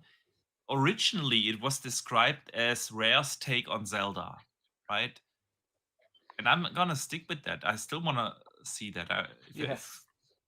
Yeah, I would love to have a single-player Zelda-esque game from Rare. But would be absolutely awesome. I love Zelda, and if you think back, Rare made so many great single-player games. I know it's not the same Rare anymore, but if you think about games, of course, like Banjo, but also if you think about games like Jet Force Gemini or so, those were such unique and fantastic games. Would love to see something like that in the Zelda-esque type of game from Rare. So yeah, we shall see. You guys Hasn't think been we're gonna see it? Yeah, I think so. at the showcase. Oh, you Yeah. do. Yeah. You got me excited. Ah, let's see. But all right, gentlemen, let's wrap this show up. We are 3 hours in, and I feel like that's a good point to end this show today. We're gonna have 2 more podcasts this week. Obviously, we're gonna do this Saturday the big prediction show. One day before the Xbox showcase, we're gonna have 10 to 15 different creators coming in and out. This Saturday at 2 p.m. Eastern, 7 p.m. UK time, or 8 p.m. Central Europe. It's going to be a lot of fun, and I can't wait for that. And then, of course, we are doing a post show after the Xbox showcase and the Call of Duty Direct. As soon as those shows finish up, we go live right here. We have the living split screen guys, Pong Soul and Steel, Ice Steel Rain, as a guest, and the 4 of us are gonna dissect the whole showcase, give our thoughts, and discuss, of course, with you, our awesome community here, everything that will be announced, and we hope to you join us in that discussion as well. But before we end the show, Dave, I want to say Yes. a big thank you for coming on this podcast again. It has been a pleasure, all the way from India today. I know, right? Right? It's crazy. Man, thank you so much for taking the time. It was a blast to have you on.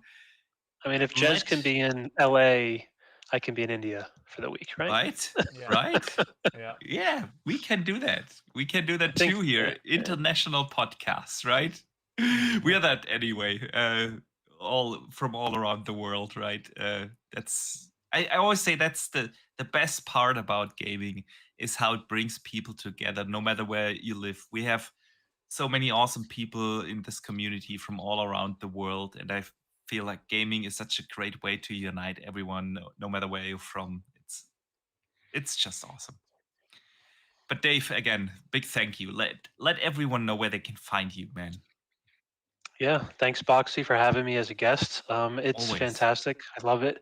I really do. It gives me a chance to kind of lean back into gaming more than just how I participate. So, where can you find me? You can find me on Twitter, Dave_Ramos, and the O is a 0.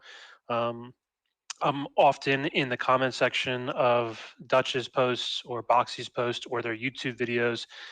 For my Twitter itself, I pretty much focus on technology and gaming. You'll see me share articles about televisions, about Windows, sometimes about mobile chips, things like that. But my main focus is gaming, and that's where a lot of my commentary comes from. So happy to interact, happy to chat. You can always drop me communication on Twitter. I'd be happy to chat further, and happy to be here. So that is where you can find me. And until the next time that I get to join these 2 fantastic gentlemen. Yeah, again, it was a blast. Thank you so much for taking the time, and you're always welcome to come back here.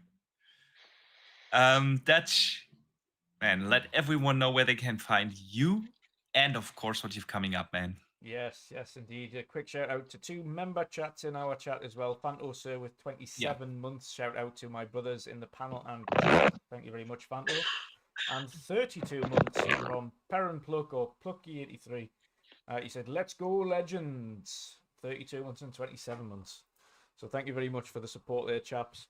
But yes, so obviously you will find me here tomorrow night covering the Summer Game Fest, probably solo because it's very late for the European guys to tune into that one. It's like 11 p.m. over in Europe and it's 10 p.m. here, so it's quite a late start.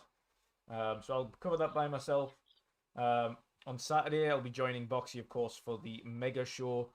That is the prediction show. Sunday, I'll be doing the live coverage of the Xbox Game Showcase with a few of our panel members, which is going to be awesome. Followed directly after that with the post-show with Boxy again, doing the full breakdown of the show, every single game broken down with Pong and Steel. So it's going to be fun. It's going to be a busy weekend. Yes, I can't indeed. wait. That's going to be so good, man. Those Yeah. episodes are so good because for me, when I watch the show, I'm like a little kid with popcorn and I miss details. I'm just like, this is so good. It's like the best part of a movie, but like 30 times in a row. And when Yeah. you do the after episode and you provide that commentary, there's so many things I learned just by watching it that makes me look forward to those games even more. I like to watch it live, but I also like to watch the reviews afterwards because it just adds. I mean, that's how I experience it. I'm sure there's others that experience it that way as well. Yeah, same here. I tend to listen to a lot of these reaction or post shows because So I many want to get details. people's opinions and details, and everyone catches different things when watching the trailers for the first time. It's always magic. That's why their showcase season is just so exciting, right? And it's gonna be a lot of fun this weekend. Absolutely. All right, let me also thank this awesome community. Can't thank you enough for joining us here today. Of course, if you have watched live, if you have watched on demand, if you listened to it on the Spotify, Apple Podcast, or any other podcast service out there, we super appreciate you all lending us your ear and time. So we hope to see you back for the prediction show and the post show. Want to also say a big thank you, of course, for all the super chats that came in and the outstanding channel members that do support us here. Yeah, guys, it's exciting times. Not long. We see you in 2 days for the prediction show and in 3 days for the post show. Until then, enjoy some gaming and don't forget to game on.